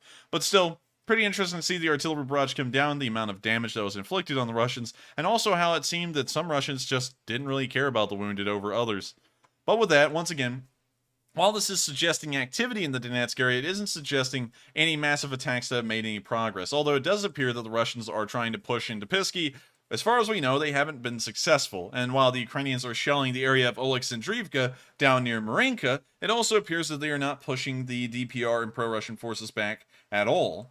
Moving on further down the line and into the southern front itself, we saw the Ukrainians once again beating up another BMP-3 somewhere else along the front lines. Here slams right behind the turret near the infantry compartment.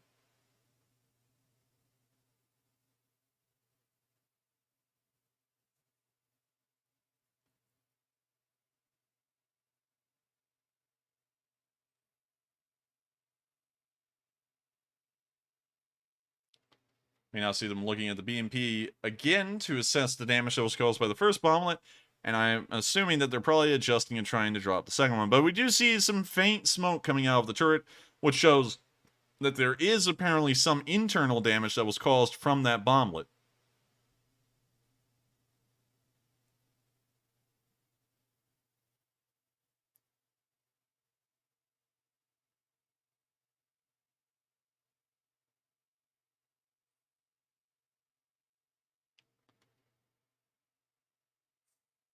When you see them still looking at the smoke coming out of the BMP, which does confirm, by and large, that internal damage did knock it out. It's pretty interesting to see, and with that, we're now going to be moving further down the line towards the area of Malinivka, where we've seen Ukrainian artillery hitting the Russians here as well.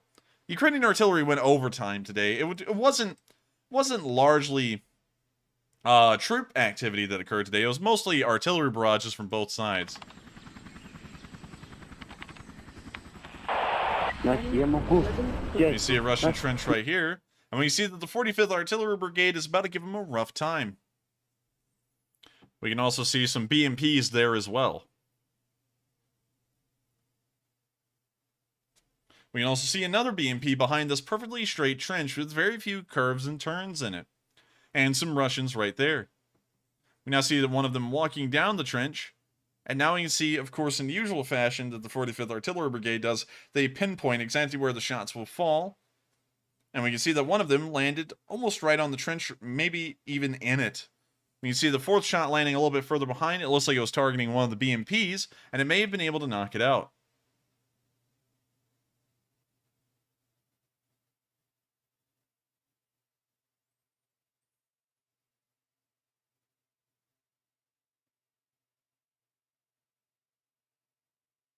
Now see another round landing, and we see that the 45th Artillery Brigade is giving the Russians a pounding, and it looks like they may have been able to knock out a BMP and maybe hit the trench about once or twice directly.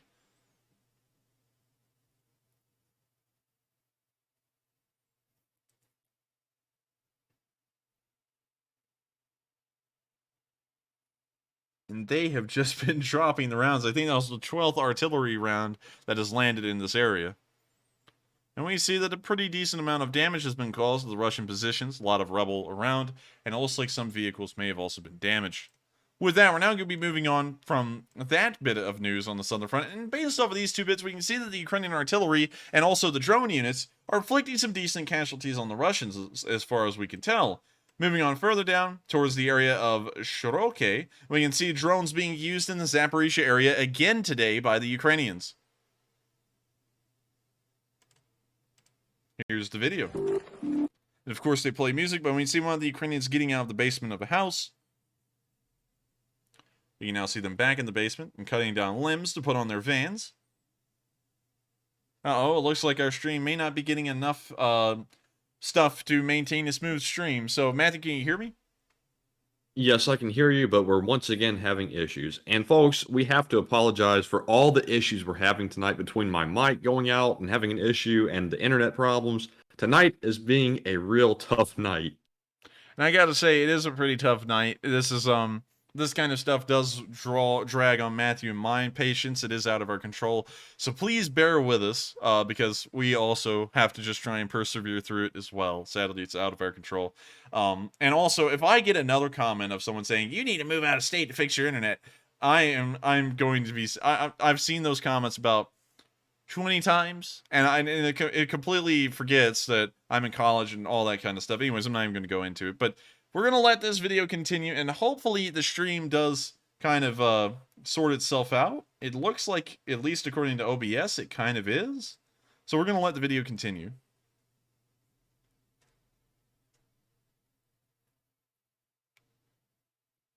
See Russians moving down the road.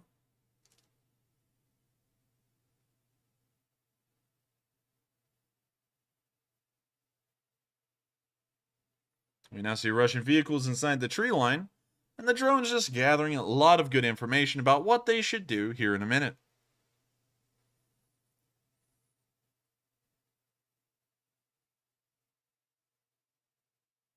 We now see one of the bomblets hit, and it looks like we had a slideshow there for a second, but apparently that was just a video. Now we can see artillery coming down on that position, which is always good to see. We always like artillery. We now see them dropping more bomblets on the Russians in that area.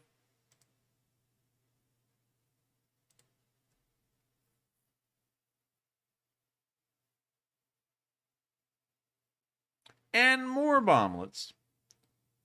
And more bomblets. That actually looks like a BTR-82. And now we can see them getting really close. They mean they aren't going to miss. And that bomblet hits dead onto the BTR at the rear.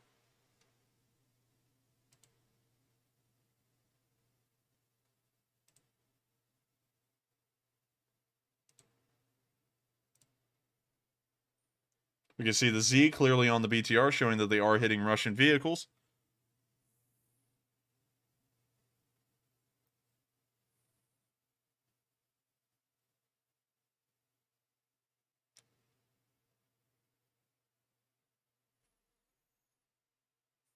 And that's the end of the video, and it does show that the Ukrainians are still inflicting a decent amount of damage off of those simple little drones. A simple drone costing a few $100s, and a bomblet probably costing maybe just $10 is causing hundreds of thousands of dollars of damage to Russian units every single day. Moving on north towards Zaphorizhzhia. Now, I will take a copyright on this one, because this music does make it a little bit cool. But we can see here two MiG-29s, Ukrainian MiG-29s, flying incredibly low to the ground over the Zaphorizhzhia area. And so here's the video, and I gotta say, this is a pretty cool one.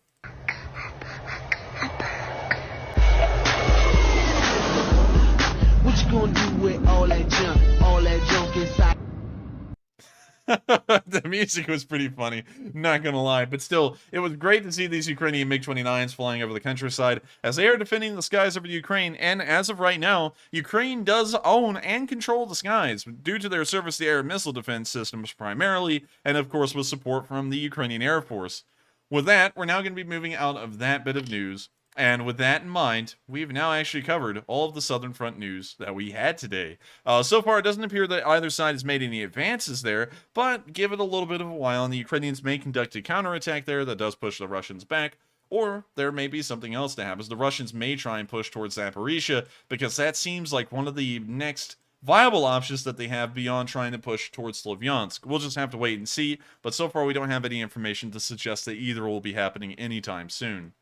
Moving on up into our last two bits of news, we saw in Kyiv today, and this was really interesting actually, the World Central Kitchen, which we did a fundraiser for literally last Sunday. The guy who runs the World Central Kitchen actually met with Zelensky today, and the video was uploaded today. That was a really cool thing for us to see, and of course, we were incredibly proud to know that all of us, including the Lee Spring Army, did support World Central Kitchen, which is in Ukraine and helping out a lot, and now the guy who actually runs World Central Kitchen met with President Zelensky. And so here's the video of that encounter.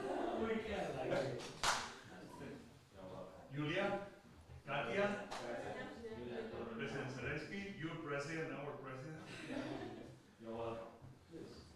Everybody. 24 hours a day for 150 days. We stopped 2 weeks ago because now the need is different. We were in 1,700 shelters. Now we are in 1,000 something. 1,500 every day. We came into Poland the first day of the war. Yeah. We began feeding 1,000 meals the first day. So you're winning the war, and you will win the war not only because the great men and women fighting it, the people fighting it also with will and food, as you know. But it's unbelievable. But for me, this was a way to show example to USAID, to World Food Program, how to work. what they had to do. We have it digitalized. We have it. Keep the restaurant paying the You salaries. did big job. So with that's the end of the video. It is pretty cool to see that the fundraiser that we were able to support, the World Central Kitchen, is over there in Ukraine, and they are making a difference. And it was also a big enough difference that they were able to get a meeting with President Zelensky. So with that in mind, we have now covered all of the news for the day. We only have one bit left to cover, and of course, that is the speech from President Volodymyr Zelensky. And so without further ado, here is President Zelensky's speech here on day 169, the very first day of this week of war. Українки. Короткі підсумки дня. Взяв участь в роботі конференції донорів в Копенгагені. Це 26 держав-партнерів України. Країни Європи, Сполучені Штати, Японія, Австралія, Нова Зеландія. Вони заснували ще один формат на продовження добре відомих зустрічей на авіабазі Рамштайн. Цей формат про довгострокову підтримку. Це зброя, боєприпаси, тренування військових, розмінування, відновлення на звільненій території. Вже маємо перші результати конференції. Данія одразу по відкриттю зустрічі оголосила про новий пакет підтримки України обсягом 110 мільйонів євро. Загалом конференція зібрала тільки за день 1,5 мільярди євро, які будуть витрачені, в тому числі на виробництво життєво необхідних боєприпасів. До речі, це вагомий плюс до тих кредитних гарантій на 4 мільярди доларів, які були раніше надані Сполученими Штатами, щоб посилити нашу оборонну взаємодію з партнерами в постачанні для української армії. Я дякую всім, хто сьогодні у Копенгагені підтримав Україну, і вірю, що такий формат співпраці прискорить нашу спільну перемогу. У зверненні до учасників конференції я підкреслив, що усім потрібно діяти значно швидше і жорсткіше, і особливо після того, як Росія перейшла до відвертого ядерного шантажу.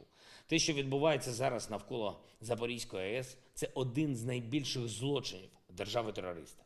Сьогодні зафіксовані чергові прильоти російських снарядів по території станції в безпосередній близькості від об'єктів АЕС. Росія вкотре пробила дно у світовій історії тероризму.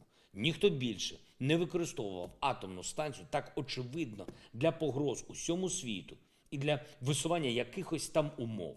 І абсолютно усі в світі мають реагувати негайно, щоб вигнати окупантів з території Запорізької атомної станції. Це глобальний інтерес, а не просто українська потреба. Наголошуємо на цьому на всіх рівнях, від Ради безпеки ООН до контактів між державами. Тільки повний відхід росіян з території Запорізької АЕС і відновлення повноцінного контролю України за ситуацією навколо станції гарантують відновлення атомної безпеки для всієї Європи. Хочу зазначити сьогодні важливу річ для усіх представників державної та місцевої влади, військової сфери та інших осіб, які коментують події на фронті. Оборонний задум, командування, підготовку конкретних операцій і тощо. Загальне правило просте. Війна – це точно не час для марнославства і гучності заяв. Чим менше конкретних деталей ви озвучите про наші оборонні плани, тим краще буде для реалізації цих оборонних планів. Якщо ви хочете залишити по собі гучні заголовки, це одна справа. Відверто, безвідповідально. Якщо ж ви хочете перемогти і перемоги для України, то це інша справа. І ви маєте відчувати свою відповідальність за кожне сказане слово про те, до чого готується наша держава в обороні чи в контрнаступах.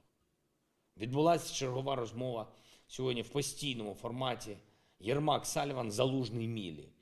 Тематика розмови зрозуміла. Зміст позитивний, а деталі, я думаю, зайві. Зустрівся сьогодні з шефом Хосе Андресом, засновником міжнародної гуманітарної організації World Central Kitchen. Він понад 10 років годує людей в країнах, які стали жертвами війни чи стихійного лиха. Успішний ресторатор, працює в Америці, один з найвідоміших і найвпливовіших людей світу. З перших днів повномасштабної війни Росії проти нашої держави його організація почала роботу на кордоні з Польщею для переселенців. Згодом розгорнула активність в багатьох містах України. Вже 5 тисяч людей там працюють. Більше як 130 мільйонів обідів приготовлено для наших громадян. Домовились з паном Андресом про розширення такої гуманітарної місії, зокрема на райони, які поступово звільняються від російської окупації. І я хочу сьогодні подякувати також усім українцям та усім громадянам держав наших друзів, які допомагають задоволенню саме гуманітарних потреб, що створені цією війною, тим, хто допомагає з житлом та роботою переселенцям, тим, хто лікує та реабілітує поранених російськими обстрілами, тим, хто доставляє на прифронтові території ліки, продукти харчування, засоби зв'язку, тим, хто підтримує одиноких людей і сиріт цієї війни, і тим, хто допомагає відновлювати все те, що зруйнували російські терористи. Це багатотисячна гуманітарна армія України і усього вільного світу, якій Росія не може і не зможе нічого протиставити. Я дякую вам. Завтра буде насичений день, завтра буде багато подій і міжнародних, і внутрішньодержавних. Вже готуємося до них, робимо все, щоб у наших захисників була надійна опора на політичному, на дипломатичному, економічному, гуманітарному та усіх інших рівнях. Вічна слава усім нашим воїнам, слава кожному і кожній, хто боронить Донбас, Харківщину, Південь, Центр, всю нашу державу. Слава Україні! Well, that is the end of the speech from President Zelensky here on day 169 of the news, and that rounds out our news segment for the night. If you were here for the news segment alone, I thank you all so much once again for watching, and if you would like, please make sure to subscribe, because these streams run every single day of the week at 10 p.m. Eastern Time, covering the past 24 hours of the war in Ukraine, and that is true for every day of the week except for Mondays. And so with that, thank you all so much once again for watching, and we're now going to be moving into the question segment where we're going to answer everyone's questions, well, not everyone's questions, as many as we can, every single super chat, and as many live chats as possible. And so with that, what do we got, Matthew? All right, folks, and moving into the final question segment of the night, we actually have two polls to address because we got put a little bit behind because of the tech difficulties. So first up, from the first poll that I put up, the question was, were you alive during the Chernobyl disaster? 80% of you said yes, and 19% said no. So that tells us a lot about the demographics of the viewers on the channel. So quite an interesting poll.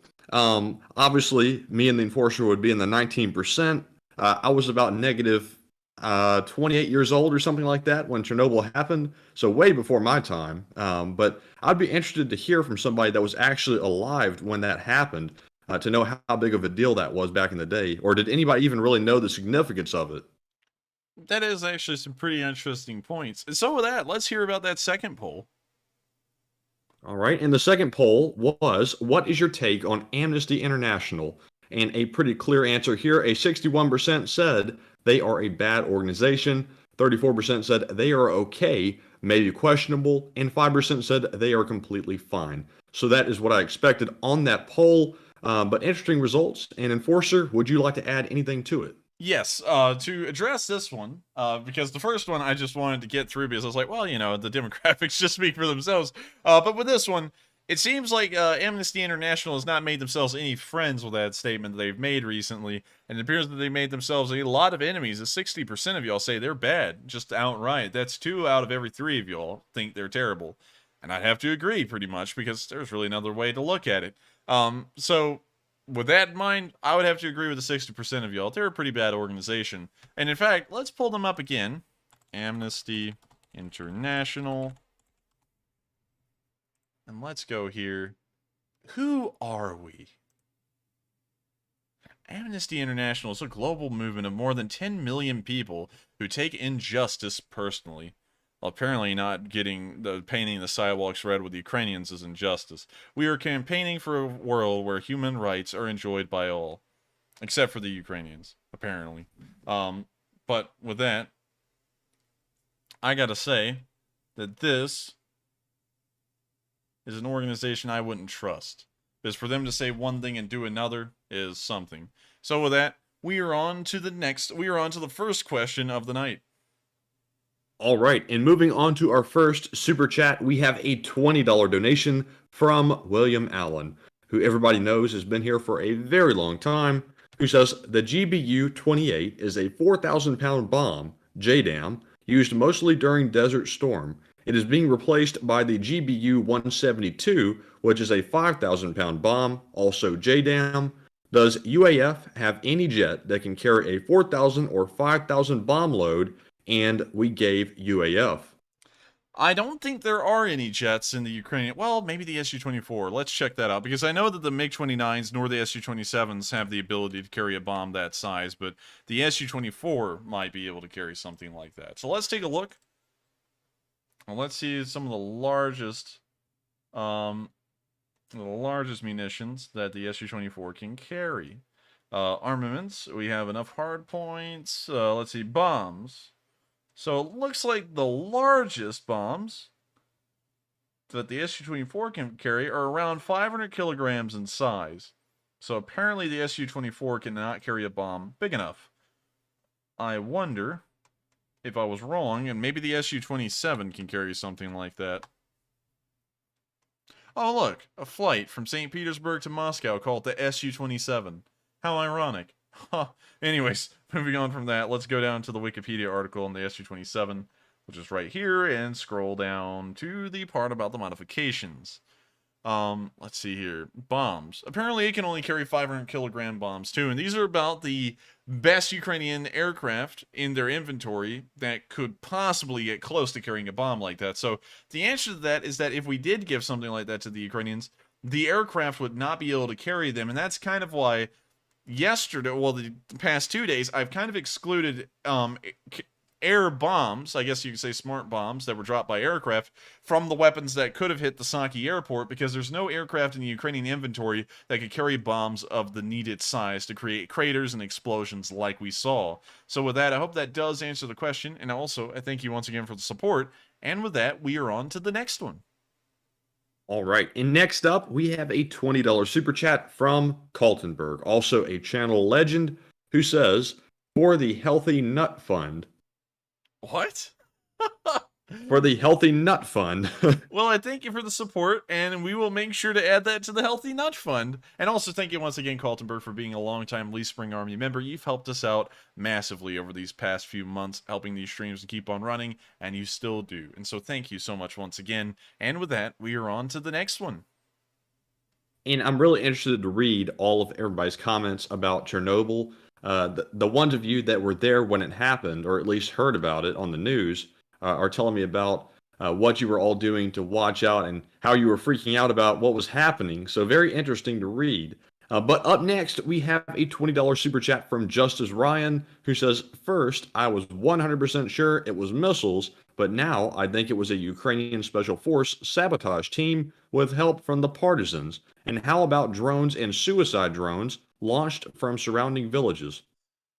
I would have to say I would have to stick by this being a missile attack, because there are a couple of things that would have given away if it was a special ops raid. First, the amount of special ops teams to move the weight of these munitions, because we know that it had to have been above 500 pounds at least each for each explosion.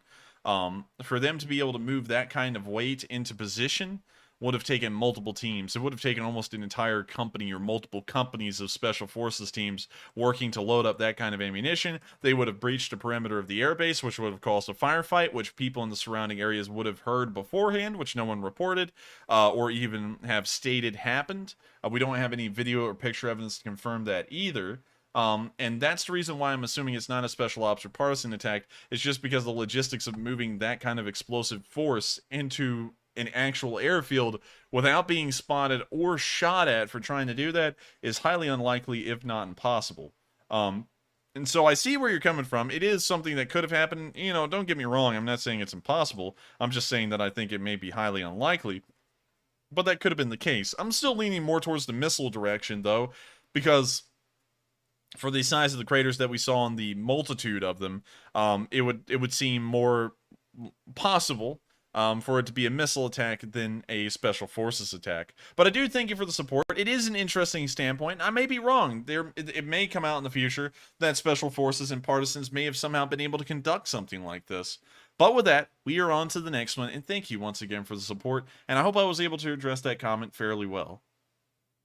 All right, and up next, we have a $20 super chat from Compound David, who says, more PPP funds pepperoni and pineapple pizza. For the Enforcer Matt, and Mom. And Compound David, thank you very much for the support. And I do recall you were the one that sent in the notorious super chat last time that resulted in that unfortunate little accident. And he sure was. He was actually the guy who did that, and he was the one who started off Matthew on the same path that I was on some while ago when I accidentally said something on stream that some people still don't let me live down to this day. But I do thank you so much for the support, and we will make sure to put that towards the PPP fund of the pineapple pizza. And what was the other one? And the other one was pepperoni. The pineapple pizza and pepperoni fund, because of course we love our pizzas, and also pineapple on pizza doesn't taste that bad. It's actually kind of good. And so with that, thank you once again for the support. I hope that does address the comment. And thank you once again for making a memorable joke here on this stream. And so with that, we are on to the next one. And thank you once again for the support. And up next, we have a $20 super chat from BSG Wolf, who says, when war is over, do you think Ukraine will need foreign tradesmen to help rebuild? Have a nitric acid Coke Zero to avoid the diabetes. Well, thank you for the nitric acid Coke. And to answer that question, yes, there will be a lot of foreigners flooding into Ukraine to try and help them out after this war, because they won't be able to do this entirely on their own. It'll pretty much be a Marshall Plan of sorts to try and rebuild Ukraine practically from the ground up, to, I guess, a more modern Western spec in a way, and it will also make them a lot more economically active, most likely. So this war may come out to benefit the Ukrainians in the end, in the long run. And so with that, I thank you so much for the support. I hope that does address the comment. And by and large, just to make it a short answer again, the answer would be yes. Foreign, I guess you could say, support and contractors will be flooding into Ukraine to help out. And so with that, we are on to the next one. And thank you once again for that nitric acid Coke, and also a pretty good question. And with that, we're on to the next one. All right. And up next, we have another super chat from Psyops, who puts in another $20 donation and says, bring back Robo Matt, beep boop. And sadly, I hate to say it, but I don't want Robo Matt back. I much prefer Clear Matt. But thank you very much for the support. And Enforcer, do you want to add anything in? Yes, we would, of course, have Matthew's Robo-Matt, but the problem is that he can't communicate with me, and then he has to sit behind me in a chair, which does throw me off a little bit because someone is sitting here observing my gestures that I make while talking, because y'all may not know, but I actually use my hands a lot while talking behind the microphone, and so right now I'm spinning my hands around and I'm throwing them up and all kinds of stuff, because that's just what I do when I talk on the stream. And sometimes whenever there's a break, because I don't know if y'all know this, I don't know if I said this before, but sometimes Matthew and me are very tired, and so during the speech from President Zelensky, I maybe will sit there and lean forward and put my face into my hand for a second, so that way I could try and keep some of my energy, and there's a lot of stuff that happens behind the scenes that kind of makes me feel a little awkward to do with someone standing right behind me, because Robo Matt's a thing. So I hope that answers the question. And I thank you once again for the support, but sadly, Robo Matt will not be back. And so with that, we're on to the next one, and thank you once again for the support. Yes, indeed. And up next, we have an $18 super chat from Shannon Curry, who says, how do you both deal with the atrocities mentally? Do you think women, on average, find war more terrifying than men? I find it horrifying, especially the helpless civilians and POWs tortured. And I can't say the other two words because YouTube's going to come down and get us over that. But bad things happening to people. And for myself, I'll answer for me real quick before the Enforcer answers. Typically, even though it is very horrible to watch some things, I can get over most things. But I have to say that one video of the Russian doing the very bad thing to the Ukrainian that we all talked about 2 weeks ago, sadly, that one has stuck in my mind. I have no idea why, because I've seen bad things before, but I wish I had not seen that. And I'm sure a lot of other people wish they hadn't either. But yeah, basically just have to cope with it. But Enforcer, what is your answer to the question? My answer would be, I've seen a lot of stuff in this war. I've pretty much seen everything that has ever been filmed, and so a lot of it's stuff that can't be shown. I would honestly say that only about a third of the things I see get shown on stream because they're actually showable. A lot of the stuff is too graphic to show, so it just doesn't get put on air. So the way I deal with it is that I just keep on going. I mean, like, you know, I saw it, it is what it is, and if I panic about it or anything, that doesn't really change what happened, and that doesn't really fix anything. That's kind of how I think about it. And also, there's still a job to be done, and so as long as there's a job to be done, there's really no point in thinking on that stuff too much and trying to make myself out to be a victim because of it. Because there were people on the receiving end. The people in that video are the real victims. And while I'm watching, and of course, I do sit there and think about some of the things I've seen sometimes, well, really often. I just keep on moving. You know, some people always talk about therapists and stuff like that, and I'm not dissing on anyone if they do use a therapist. It probably helps out. But I'm just, you know, I was just raised where therapists weren't a thing. You know, if you see something like that, you just move on, you know, and if you think about it, you think about it, but you just got to keep on going. And that's how I just kind of deal with it. I just keep on going. I focus on college, focus on the streams, just keep on focusing on the day after the next. And so with that, I hope that does answer the question, at least in my regard. And to answer the question about, do I think women process this war worse than men? I'm not really sure, because I've really seen equal reactions from both parties at times, and I've seen some indifference from both too. So I couldn't really tell you for sure. So with that, I hope that does answer the question in both aspects, and thank you once again for the support. And with that, we're on to the next one. And up next, we have a $15 super chat from Luke Mitchell, who says Australian government released images of the new prototype electric Bushmaster yesterday. Prototype electric Bushmaster. They're making an electric vehicle for a war? APC. I mean, like, the torque would be insane. 1 day ago, and this is from debrief.com. It's literally the Bushmaster, but it's apparently an electric version. I like how it apparently gets a light kit when it's electric. That gives it a huge advantage over its enemies when you have a nice little light bar in the grill. The EPMV, a battery-powered Bushmaster armored vehicle. Oh yeah, Matthew just said share my screen. So let me share my screen with him. So that way he can also comment on this kind of like silly light bar thing. You know, I have to say, Enforcer, really quickly, you know, I don't mind electric cars, but I have to say, for a war, I'm not sure if an electric vehicle is the best solution. I think sticking with gas would probably be the better idea.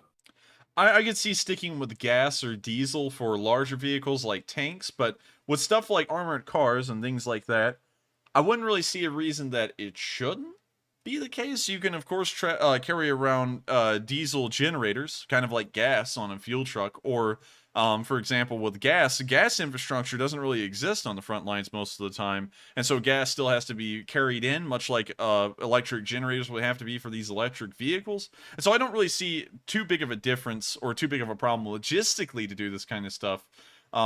But at the same time, you know, it always does seem a little bit weird. I guess you could consider this kind of like a shift from the horse and wagon that most military has used, you know, in logistics before motorized vehicles became common, and then they started shifting into motorized vehicles because at the time those were considered a pretty decent deal unreliable compared to a horse and a wagon. So I can kind of see the reservations. I kind of have some as well, but at the same time, if it can be proven effective and the logistics infrastructure is there to actually keep these running much like a gas vehicle, I wouldn't see too much of a problem with it.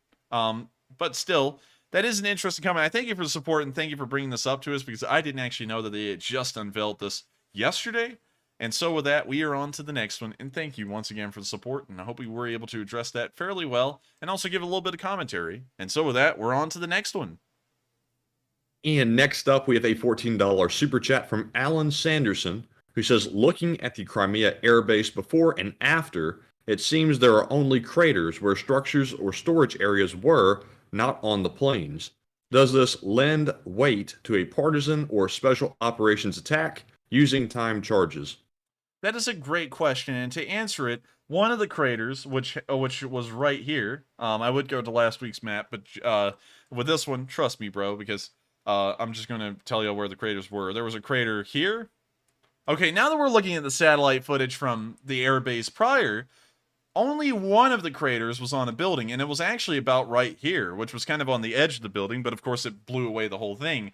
The second missile was here on this flat piece of tarmac, and the third one was down here on this unprotected piece of tarmac. And so out of the 3 missiles that we saw on screen, 2 of them were actually not in the building. And so I would assume that considering that Special Forces wouldn't have been able to get onto the base and then just pile up explosives in an exposed area where everyone could see it for a long time until they could blow it up, I would have to say that that those probably were missiles. I'm not saying it's impossible that it was Special Forces. There's always a chance that it could have been anything. And so I'm not saying that that's a stupid assumption. Any assumption is a valid one until proven wrong based off of hardcore evidence. So I'm about as right as the next person right now by saying it was missiles, and I'm also about as wrong as the next guy by saying that.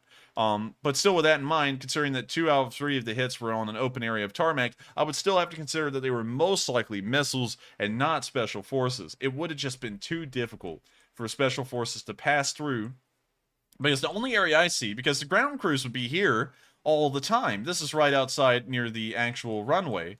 And also, I believe most of the base's facilities, like the air traffic control tower, is right here. And so Special Forces wouldn't be able to pass through this area because someone would always be here and would be watching it. We're just standing around. And so the only place that they could go is here. But there's this massive open area that they'd have to cross with a whole bunch of equipment and explosives. And they would be found. They would be seen. And they would also have to breach the air base's perimeter to start off with. So in that regard, I would say that it's highly unlikely that it could have been Special Forces. I still think it was a missile attack. But then again, everyone can think what they want. We don't really have any information to go either way right now. And so with that, I hope that does answer the question. I thank you once again for the support. And with that, we are on to the next one. All right. And moving on, we have a $14 super chat from M.O., who says, I love your work and question. Would a nuclear power plant disaster in Zaphorizhzhia scare the EU away from nuclear energy plans and back onto Russian fossil fuels? That's a tough one. You see, because the people who could have been scared away from that, like Germany, have already been scared away to the point that Germany doesn't even have active nuclear reactors anymore whatsoever. The French weren't scared. 70% of their power grid runs off of nuclear energy. The Swiss use almost entirely renewable energy, although that's starting to be thrown into question a little bit, but we'll get into that maybe in a video sometime in the future. But they use entirely renewable energy, and around a third of their grid runs on nuclear power. So I don't think anyone else would be scared off of it. There is a lot of advantages to nuclear power, but at the same time, it is pretty fragile.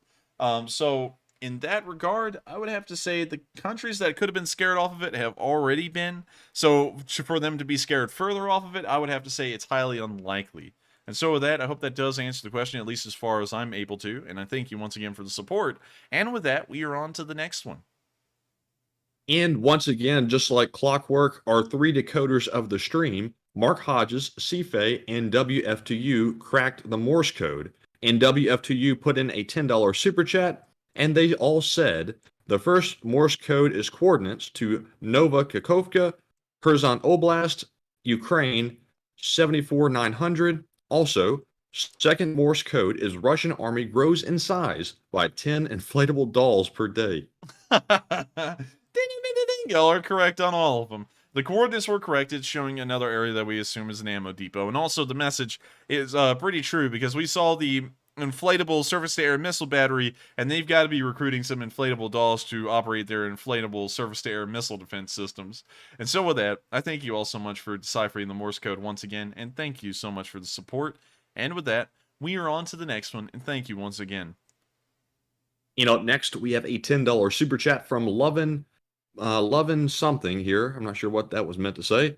They said, from Ireland County, Laos, not Dublin, a town called Port Tarlington. I love the coverage, and isn't it funny the way the Russians are looking for peace talks now that Ukraine are making them bleed? Slava Ukraine. And also Slava Ukraini. I haven't been able to say that in a while. And to answer that, I haven't heard about the Russians seeking peace talks right now, unfortunately, so I'll have to look into that, but as far as I know, that is not happening right now. But to address the other part of that question, I would have to say that the Russians are getting beat pretty badly. There's really no way that you can say that they're winning. Because if they were winning, how come they haven't won yet? It was supposed to be a 3-day special military operation, and it's now well into 6 months, maybe even 7 at this point. And so, I would have to say that it is pretty funny in that way. And so with that, also really cool to hear you're from Laos, apparently. We haven't had a lot of viewers from Laos, and that's a country that is just fairly interesting. I don't know a lot about it. Of course, everyone in America knows about Vietnam and Cambodia, but no one really hears a lot about Laos. So I'll have to, well, actually, let's see if we can drop down a satellite view here. Oh, wait a minute, there's like nothing. Let's drop down like right there. Let's see what we can get.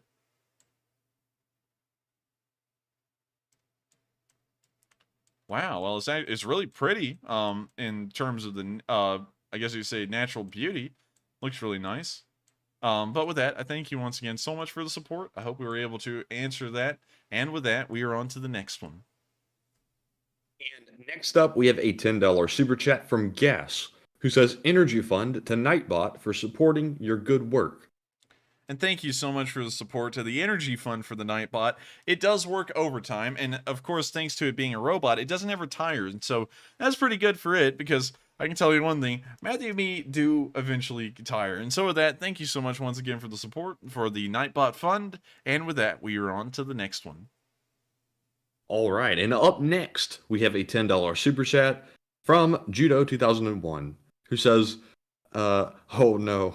He says, "So I was admonished for my nipple-flavored and pee-pee jokes, not the Chinese missile thing. I know it makes Mr. Lunchtime sad, and it's funny, because I hear Andrew blush as Matthew giggles his way through." Interesting. Interesting. Well, I didn't really admonish you. Now that I know what the clarification was, I didn't really admonish you. It's just that we don't really like to recognize those jokes because we do want to keep an image. You know, we don't want people to come in here and we're trying to report the news and everyone's down there saying nipple flavor and pee-pee, because, you know, it doesn't really look good. So it wasn't really an admonishment, but still at the same time, we kind of want to discourage those jokes, because it doesn't really, like, transmit the right kind of message. But I do thank you very much for the support, and I didn't really mean to admonish you for that, but still, it was funny when it happened. It's just that we want to always keep those jokes kind of in the past a little bit. And so with that, we are on to the next one, and thank you once again for the support, and I didn't mean to admonish you, so if it came off that way, sorry about that. And so with that, on to the next one. And up next, I want to recognize 2 donations left without comments. Up first, we have a $10 super chat from Dark Metals and a $10 super chat from Graham197103010. And man, is that a long username. But thank you very much to both of you for your support of the channel. And Graham, I don't know how you came up with all those numbers afterward, if there's a meaning to it. Yeah, I would be shocked if there wasn't like some sort of code behind that. But thank you very much to both of you for your support. And Enforcer, would you like to add anything to it? Yes, I would like to thank both of y'all for your support. I actually saw that Stevens was put in, of course, in pounds, which means you're from the United Kingdom. Really cool to know. And also, I thank you so much for keeping this channel running, because, of course, without it, it wouldn't be possible. And so thank you to both of y'all once again. Y'all been around for quite a while as well. Both of y'all have. And, of course, it helps us out greatly. And so with that, we're on to the next one. And thank you once again for the support. All right, and moving on to the next one, we have a $20 super chat from Bash Girl, another channel legend who's been around for a very long time, who says, "Y'all are my favorite brothers. I learn so much every day. I like the real Matt and not his twin Robo Matt. Thank you very both for your dedication and telling LSA the truth." And Bash Girl, thank you very much for sticking with us for a very long time. And also, I also like the real Matt as well. Robo Matt, I don't like him so much. And I thank you so much for the support, Bass Girl. It helps us out, of course, a lot. And I thank you so much for the kind words as well, because we try our best to make sure that these streams are the best they can be. And of course, I just appreciate the comments. It helps us to know that we're doing a good thing and keeping this thing going. And so thank you so much once again for the support. And also, thank you for being a longtime Lee Spring Army member and veteran. And I'm glad that you've been enjoying it for an incredibly long time. And with that, and also another weird thing just to mention real quick, it's crazy to think that the Battle of Mariupol ended on May 17th. That was almost 3 months ago at this point, and it seems like yesterday. And so to put that into perspective, in 6 days, it'll be 90 days ago that the Battle of Mariupol ended. Just to put that into perspective of how long ago that really was. And so with that, we are on to the next one, and thank you once again for the support, and being around so long that I remember you being around well before the Battle of Mariupol ended. And so with that, we are on to the next one. And next up, I'm going to quickly address the poll that is currently running. And the question is, should Tesla make an electric alternative to the American MRAP? It looks like 39% of you said no. War vehicles need gas power. 34% said, maybe. And 27% said, yes, we need electric war vehicles. And as I stated earlier, I think I stand with the 38%. I think gas power is needed on the battlefield just because of its reliability compared to electric, and also the lack of infrastructure to charge an electric vehicle. And also imagine the weight of the batteries that would be needed to move a vehicle of such size as an MRAP. That would be tremendously heavy. But yes, Enforcer, what are your thoughts?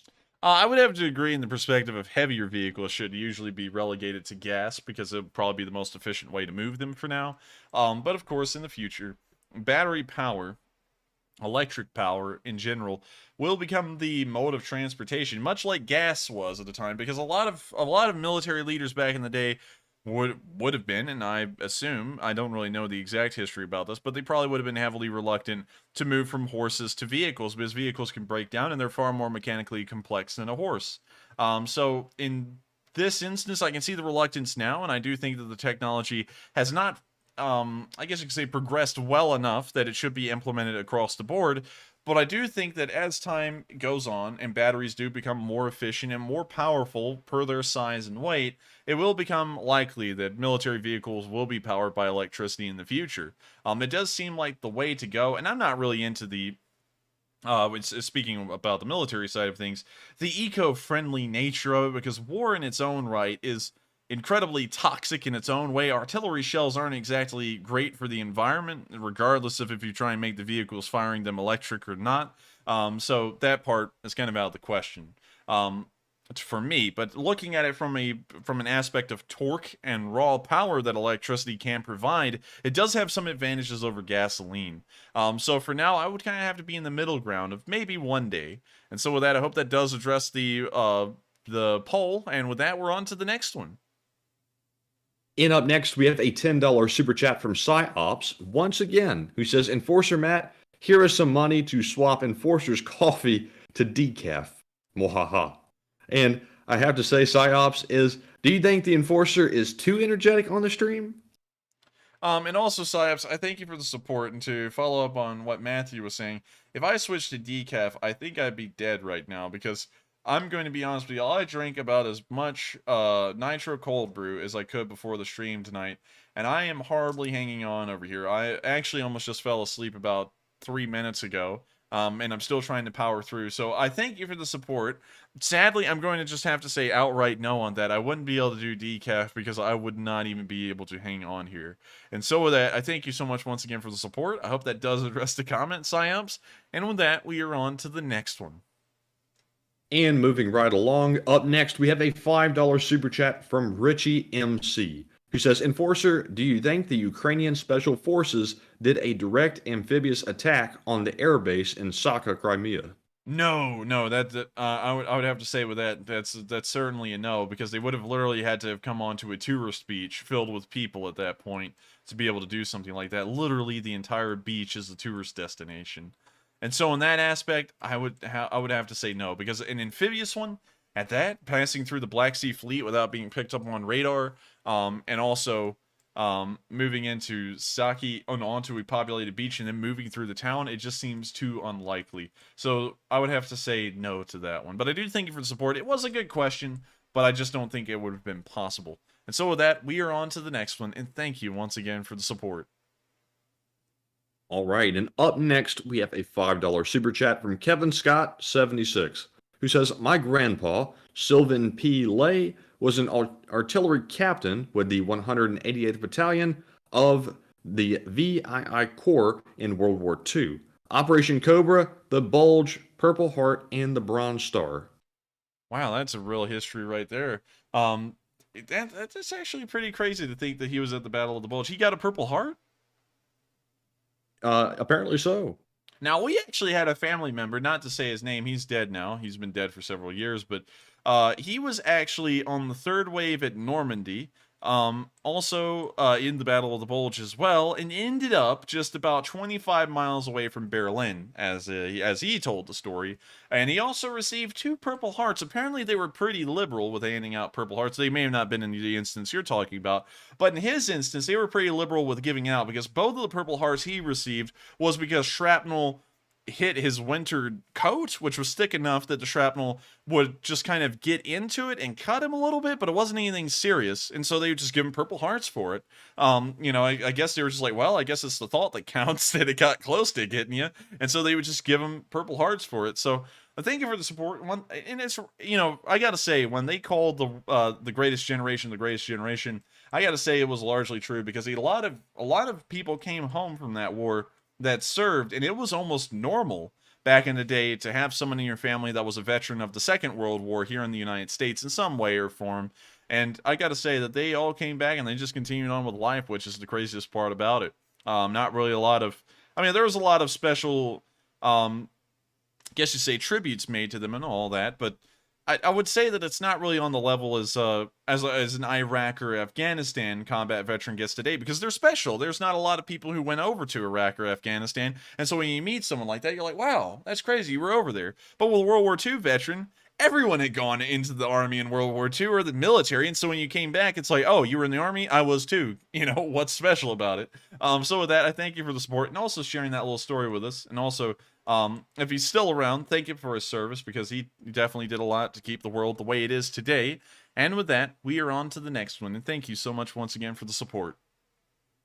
All right, and up next, we have a very generous $40 super chat from Praise Adonai, who is a channel legend, who, like many others, has been around for a very long time, who says, Enforcer Matt, what happened to the captured Azov battalion?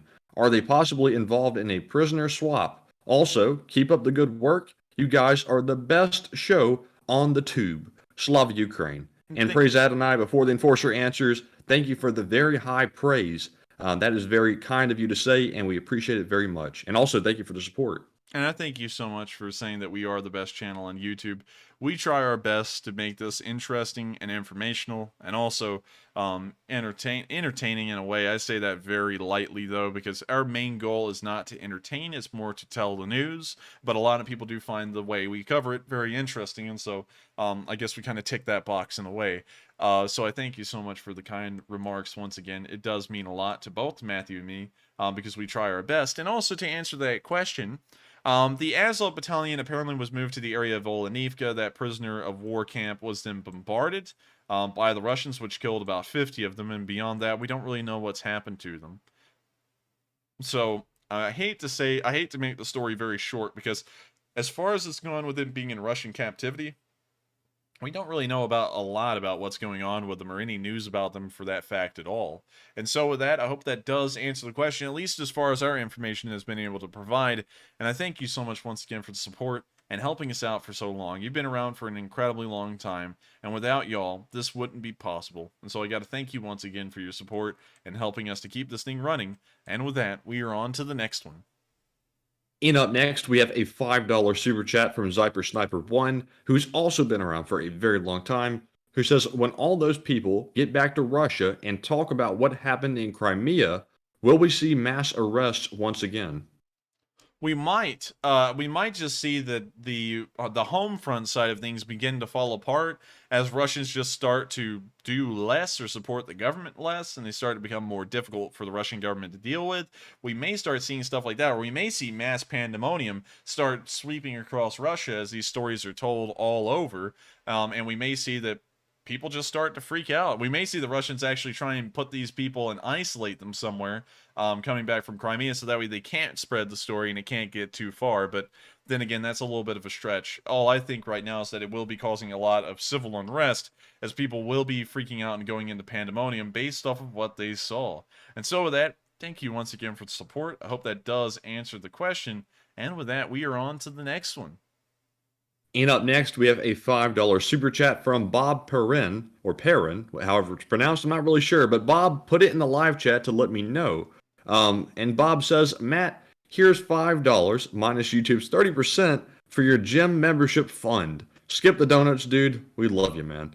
And Bob, thank you very much. I need to definitely hit the gym, But I have to say, with just the way I am, I actually don't have to worry about, gaining weight just because of the way I'm built. I'm very lucky that way. So I can actually hog out on donuts if I want to, but I don't because it is unhealthy. But this weekend, I'm going to make a small exception. But thank you very much, Bob, for the support and the kind words. And moving on to our next super chat, we have a $5 donation from David Prange, who says, what percent of GDP is Ukrainian forestry? Ukrainian forestry. Let's pull that up. Ukrainian forestry industry. Let's see. Overview of the timber sector in Ukraine. Let's take a look at that.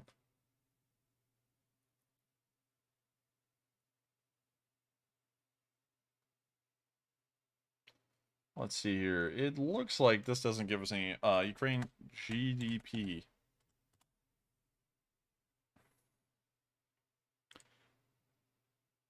Let's see. Agriculture in Ukraine creates 20 to 22% of the nation's GDP. Ukraine's GDP per enterprise, I guess you could say. Enterprise. Let's see if we can find anything on that. Per industry. Maybe that'll be a better thing to say. Industry. Economy of Ukraine. Let's see if they just have a pie chart that breaks this down. Main export partners.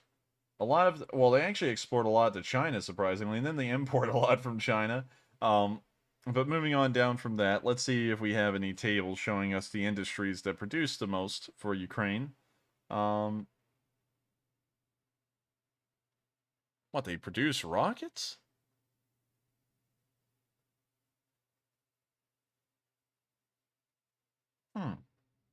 Interesting. They create rockets that can actually travel to space. They also have the uplot, which kind of looks like a T-84/T-90. Moving on from that. Let's see, timber. Maybe it tells us here.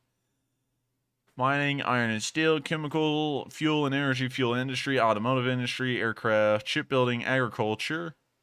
Let's see here. It doesn't look like they have specific information on that. Sadly, I think that's going to be too technical for us to get into on stream and be able to answer, and so unfortunately, I'm going to have to declare ignorance on it, but if it does help, agriculture does make up 20 to 22% of the nation's economy.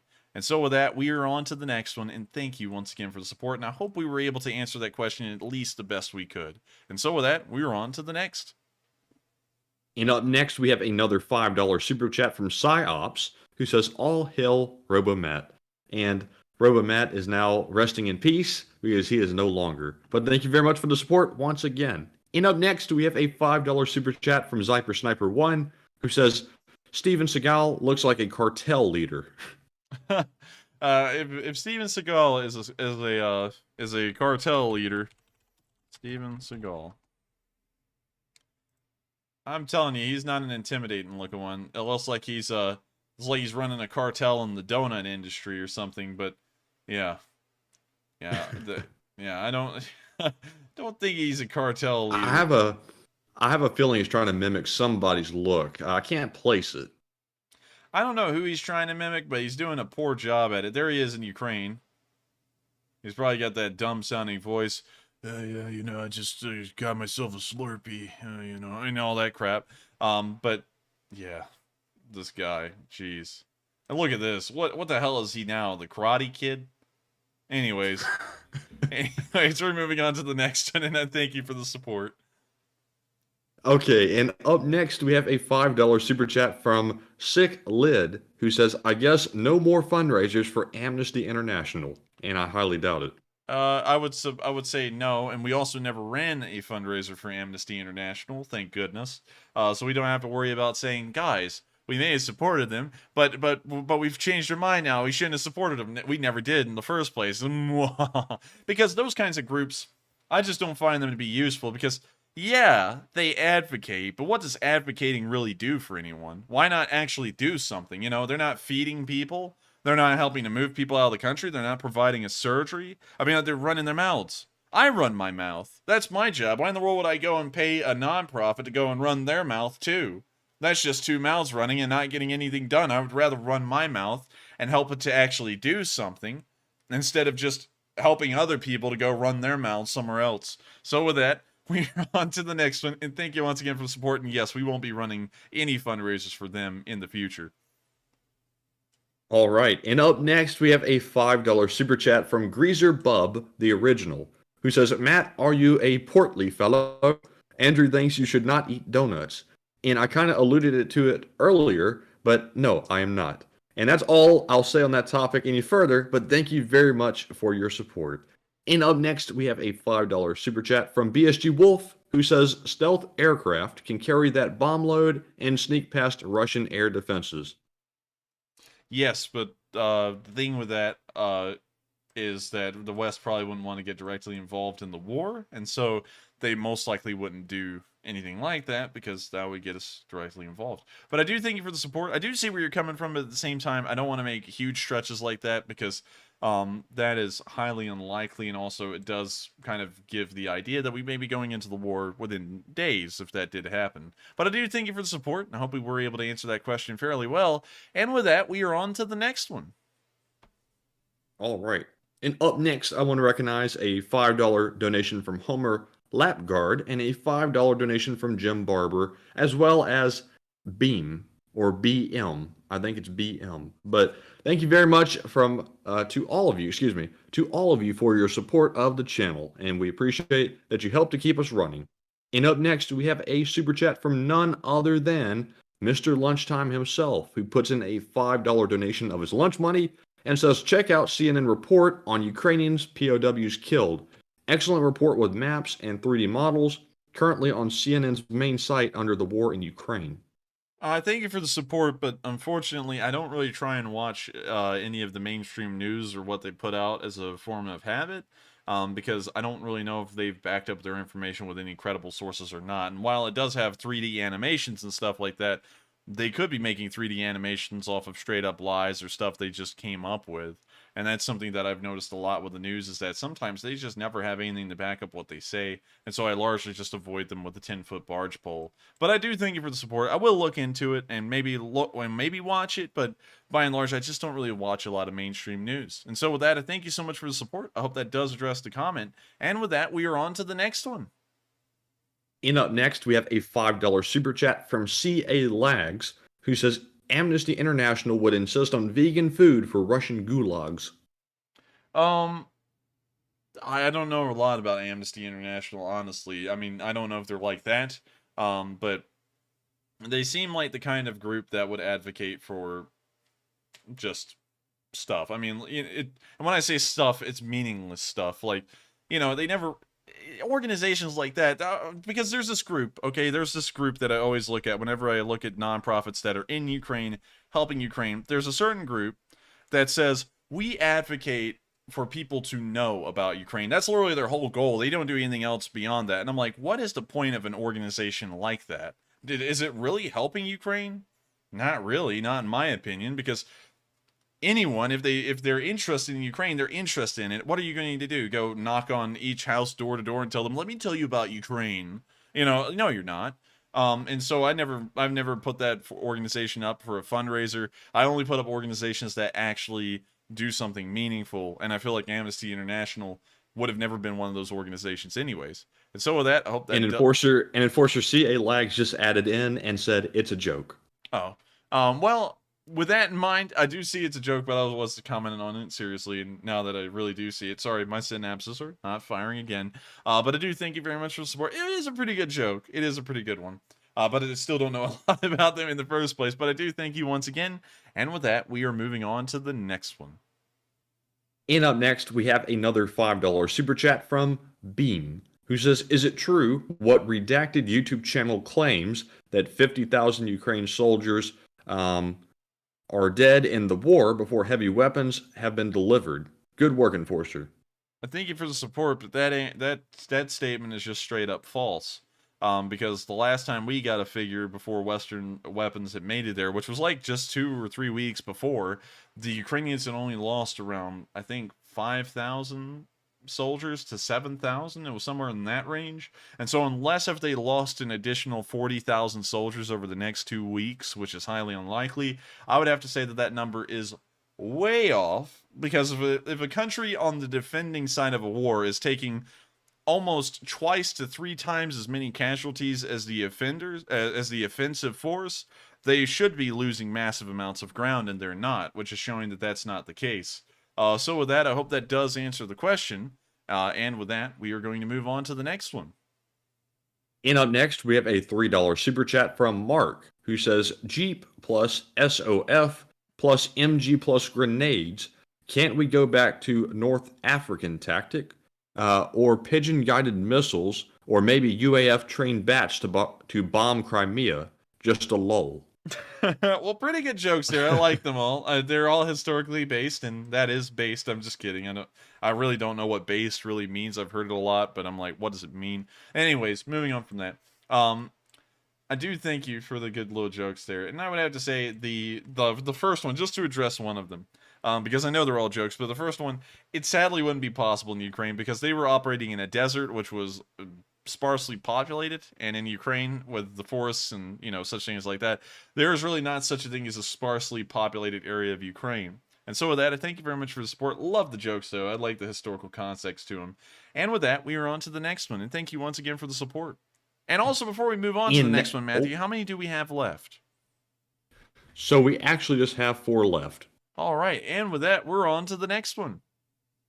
And up next, we have a $2 super chat from Detroit Micro Sound, who says, "Go home, Russians, before the Kerch comes down." And yes, I would have to say they probably do need to hurry because that bridge has an expiration date on it. And as far as we know, it may be coming up soon. So with that, thank you once again for the support. I hope that does address the comment. And with that, we are on to the next one.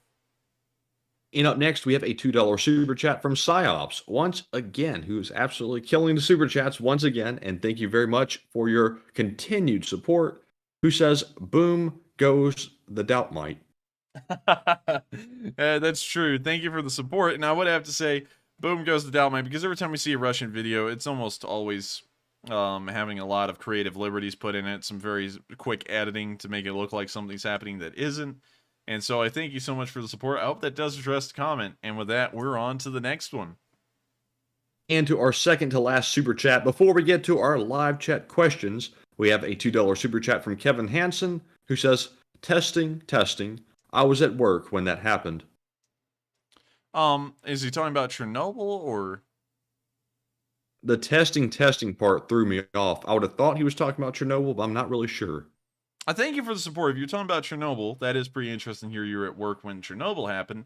And if you're at work when you sent in that super chat, then it did succeed. So I hope that answers it in both ways. And I thank you so much once again for the support. And with that, we are on to the next one. And up next, we have a $5 super chat from BSG Wolf, who says, "Maybe Japan can loan Godzilla to Ukraine." And I actually did not know that Japan was lending out Godzilla. I thought he was a resident of Ukraine, or excuse me, Japan. I don't know why I said Ukraine just then. It comes out of the Azov Sea, and it says, "Hello, how are you doing? I go to grocery store. I eat Dr. Sausage." He immigrated from Ukraine to Japan. Imagine Godzilla going in the sea. "I shall now immigrate to Japan," and you have like the little like the Ukrainian like balalaika music and the domra music playing behind it as he goes into the sea, and when it comes out the other side, you have like that Japanese music playing as it comes out.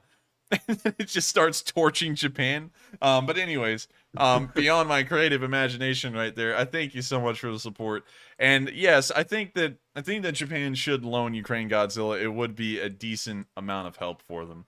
And so with that, I hope that does answer the comment. And I thank you once again for the good joke. I like that one. And with that, we're on to the next one. All right. And up next, let me recognize a $10 super chat from Lewis Highsmith. Thank you very much for your support of the channel. And thank you very much for being around for a very long time. And hopefully I pronounced your name right that time. And next up, we have a $5 super chat from Kevin Scott 76, who says, "Grandpa's medal was a shoulder wound at St. Lo. Bronze Star from capturing 6 Nazi soldiers behind enemy lines and bringing them back. If I remember, there's San Lo right there. It's several miles off the beach. I don't know which one he would have come from, but it's about 20 miles from the nearest beach. So they had made it pretty far at that point. And also, I thank you very much for the support. And also, that's actually a pretty cool addition to the story. Of course, my family member who was in the Second World War, he got Purple Hearts just because they were liberally handed out in a way. But your granddad certainly did deserve the medal, because that's one hell of a story right there. And so with that, I thank you so much for the support and sharing that story with us again, Kevin Scott. I'm sorry if I'm slurring my speech right now. I hate to say this, but y'all don't even know right now what my brain is doing. It's almost shut down completely. But I do thank you so much for the support and so much for sharing that story with us. It does mean a lot. And it's also cool to hear that you had a family member who was heavily involved in the Second World War. And so with that, we are on to the next one. And thank you so much once again for the support. And up next, let me give a big shout out to James Parsons for putting in a $24 super chat without a comment. But thank you very much, James, for the very generous support. And also, Enforcer, I forgot to ask last time, but do you have anything to add to that? Yes, I do thank you so much for the support, James. It does help out this channel a great deal. And considering that you didn't attach a comment to it, apparently you find the stream good enough instead of us having to give an answer to a question or something. But I do thank you so much for the support. It helps us out a great deal and helps us keep it running. And so thank you once again. And with that, we are on to the next one. And up next, we have a super chat that was actually lost in the chaos when the mic was having an issue. So Jim Barber, apologies to you for losing the super chat, but we are now going to address it. And he put in a $10 donation and said, those craters remind me somewhat of Tomahawk missile strikes. We have not admitted to Tomahawks, but we only very recently admitted to harms after indisputable evidence. And that is true. 1 second, trying to fix something. Now my ear is doing this weird, like, shuddering noise, like my right ear. But anyways, moving on from that, we'll just deal with that. It may be Tomahawks. That's something that I have said before, but I said that's probably highly unlikely, because the fact that we would have given them Tomahawks as well, although they're incredibly old, they're not top tech anymore by any means. It just seems kind of weird that the U.S. would have given Ukraine some, but then again, they may have. I don't really know. So with that, I hope that does answer the comment, and I thank you once again for the support. And with that, we are on to the next one. It does seem like it may be a possibility, though, but in my mind, it's one of the more far-fetched ones. And for our final super chat of the night, until we get to our live chat questions, we have a $2 donation from CA Lags, who says Northrop partnered with Firefly, Ukraine for rockets. Interesting. I thank you for sharing that info, and that may give us a little bit of an idea of how the Ukrainian missile industry is operating in the background. So if we do get any more news, we'll try and tie that in somewhere and make sure to keep that in mind. And so thank you very much for the support and providing that info to us. And so with that, we're now going to move into the live chats. Due to time concerns, because I don't want this one to push on towards 12:30 tonight, we're going to answer about 7 to 10 live chats, and then after that, we'll be rounding out tonight's stream. And so with that, on to the first one. All right, and first up, Kalo, it is now your time to have your question answered. And the question is, what is your opinion on the progress in Crimea? The progress in Crimea is non-existent on the ground. In terms of missile attacks, the progress in destroying the Russian Air Force has been significant. 10 aircraft in a single day is an incredibly high number, regardless of what kind of aircraft they even were. So in terms of that progress, they're doing fairly good at striking targets in Crimea. But as far as the ground progress, the Ukrainians are not close to Crimea right now, and so it's not really even part of the equation, I guess you could say. So with that, I hope that does answer the question, and we're on to the next one. All right, and next up, we actually still have the question from last night that was cut off by the internet disruption, and that question was from Cassie G, who says, do you think that Kherson might really be a trap for the Russians? I tried to ask this last night, but sadly, my chat got cut off mid-question. Well, it's time to answer it. I think that it may be a trap, but at the same time, it may not be, because if there's a lot of Russians on the other side of that river, they may just end up fighting as long as they can, or they may end up surrendering en masse if there's really no way across. So, you know, there's multiple options. Of course, there's never just a surefire answer to anything in war or in life, for instance. But in my opinion, I would say it may be a trap, but at the same time, if the Ukrainians do destroy all the crossings, the Russians could just set up pontoon bridges and ferry the soldiers across and just leave the vehicles behind if they want to try and save their manpower for another day, rather than just throw it away in a fruitless defense. And so with that, I hope that does answer the question. And sorry that it was cut off last night, Kasich. And so with that, we are on to the next one. And next up, we have a question from Always Real, who says, Enforcer, how big is Ukraine's Air Force? Ukraine's Air Force at the start of the war was not that big. It was larger than normal, but it wasn't massive. Ukrainian Air Force. So let's pull that up here. Let's see if we can get an inventory of aircraft. Let's see here. So at the beginning of the war, had 51 MiG-29s, 12 Su-24s, 17 Su-25s, and 32 Su-27s. So a decent Air Force. It's a force to be reckoned with, but it's not the largest in the world, and definitely not against the Russians. If you look at the Russian Air Force, on paper, it's far larger. Russian Air Force.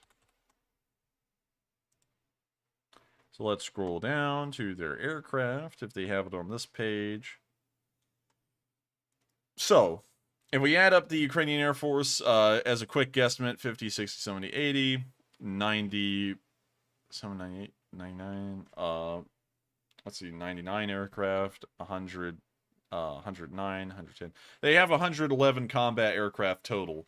The Russians, in a single group, they have 125 Su-34s. And so the Russians, even just by the amount of frontline bombers they have, they outnumber the Ukrainians by a pretty large margin. So it's a decently sized Air Force if you're going to compare it to other countries like Poland. But it's not large compared to the Russian one. But still, you know, there's a lot of factors to be involved in this kind of calculation. Like, how much funding does the Russian Air Force actually have? Can they maintain all these aircraft? Are they even usable against the surface-to-air missile defense systems that are present in Ukraine? And so with that, I hope that does answer the question and give an idea of how big the Ukrainian Air Force really is. And so with that, we are on to the next one. Next, we have a question from Richard Sears, who says, why does Turkey not stop Russian ships going through the Turkish Strait? As far as I know, they're stopping Russian naval ships, like from the Russian Navy, from passing through the strait, but they're not stopping merchant ships because that may have some diplomatic concerns to it, rather than, you know, stopping a military from passing through.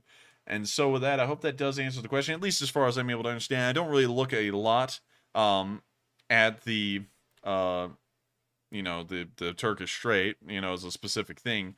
But thank you once again for the support, and thank you for getting rid of Jason McGrail, Matthew. I was just looking at that. And so with that, we are on to the next one. And up next, we have a question from the Koala, who says, is it possible that a Western sub launched the attack on the Crimean airbase? No, because that would have been tracked by the Russians. It would have been clearly visible. And at the very beginning, when the Russians gave an official statement, they did say that the launch had originated from Ukraine and the missile was Ukrainian of origin. And then after that, they immediately backtracked and said there was no attack and no damage happened. And then they backtracked off of that and then said it was hit, but it was something caused by the Russians themselves through their own accident. Whoopsies is what they said. So in that, I would have to say no, because the Russians would have seen that. Because while submarines are stealth, the launch of missiles from a submarine are certainly not. So with that, we are on to the next one, and I hope that does answer the question, at least as far as I am able to answer it. And next up, we have a question from the One Silent Sniper, who says, do we know what Russia's capability is on replenishing military provisions within its own borders, given the current international sanctions? Unfortunately, we don't really have a good idea of what's going on within Russian borders. We can get a good idea of what's happening inside of Ukraine and the occupied territories logistically, but beyond that, inside of Russia, it's kind of a little bit more difficult to assess. So, unfortunately, I'm going to have to declare ignorance on that one. I won't be able to answer it too well because I don't have enough information to go off of. Russia itself, with the internals of it and how it operates, it's kind of a black hole right now. We don't get a lot of news or information on it. And so with that, we are on to the next one. And I hope that answers it, at least in a way. And next up, we have a question from Talentus, who says, Enforcer, did the Russian smoker cause the Moskva to sink, the airport to explode, and now the barracks to burn down? He may have. I mean, like, smoking kills, and this guy is going around and killing more people than any smoker ever has. And so I would have to say that this guy is going on tour and destroying everything in Russia with his cigarettes. And so with that, I hope that does answer the question. And with that, we're going to answer 3 more questions from the live chat, and then we're going to round out tonight. All right, and next up, we have a question from Angela French, who says, Enforcer, how many will die if the reactor melts down in Zaphorizhzhia?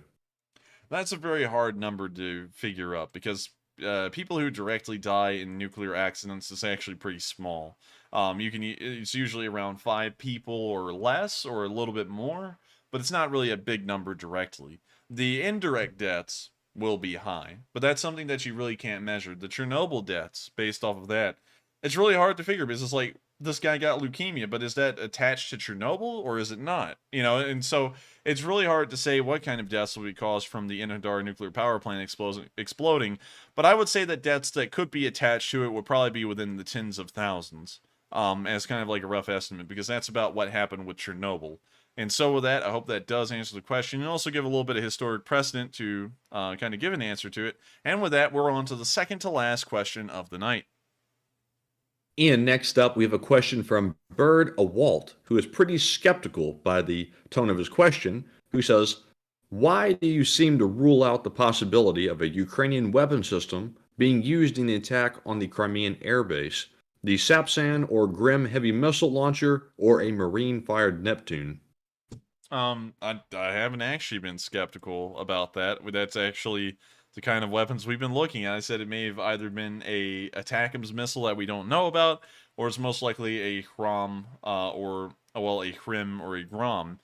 So with that, unfortunately, I don't think you were listening, and I'm not trying to say this rudely, I don't think you were listening to the stream well enough, because those were the weapons that we were saying were most likely used. So with that, we are on to the last question of the night. And who is the lucky last person who threw in that lucky last question of the night?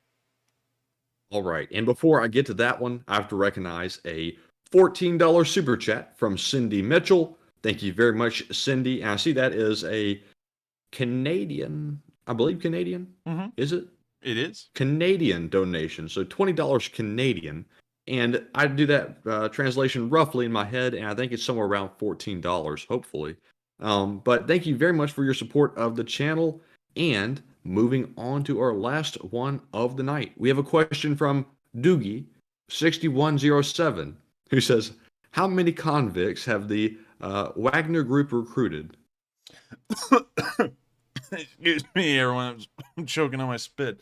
But to answer that question, I'm not exactly sure. That's something that we don't really know a lot about. The Wagner Group is kind of a questionable unit, but we don't have exact figures or any kind of information to suggest that they're directly recruiting from the prisons. So unfortunately, I'm going to have to declare ignorance on that one because I can't really give you an answer to it. So with that, we have reached the end of tonight's stream. Thank you all so much for watching, and if you have enjoyed, please make sure to hit the like button and also subscribe, because these streams run every single day of the week at 10 p.m. Eastern Time, except for Mondays. I thank you all once again so much for watching, and also, I thank you all so much for the wonderful support. It does help these streams to keep on running, and without it, it wouldn't be possible. I will see you all tomorrow at 10 p.m. Eastern Time to cover the day 170 news of the war in Ukraine. Good night, and take care.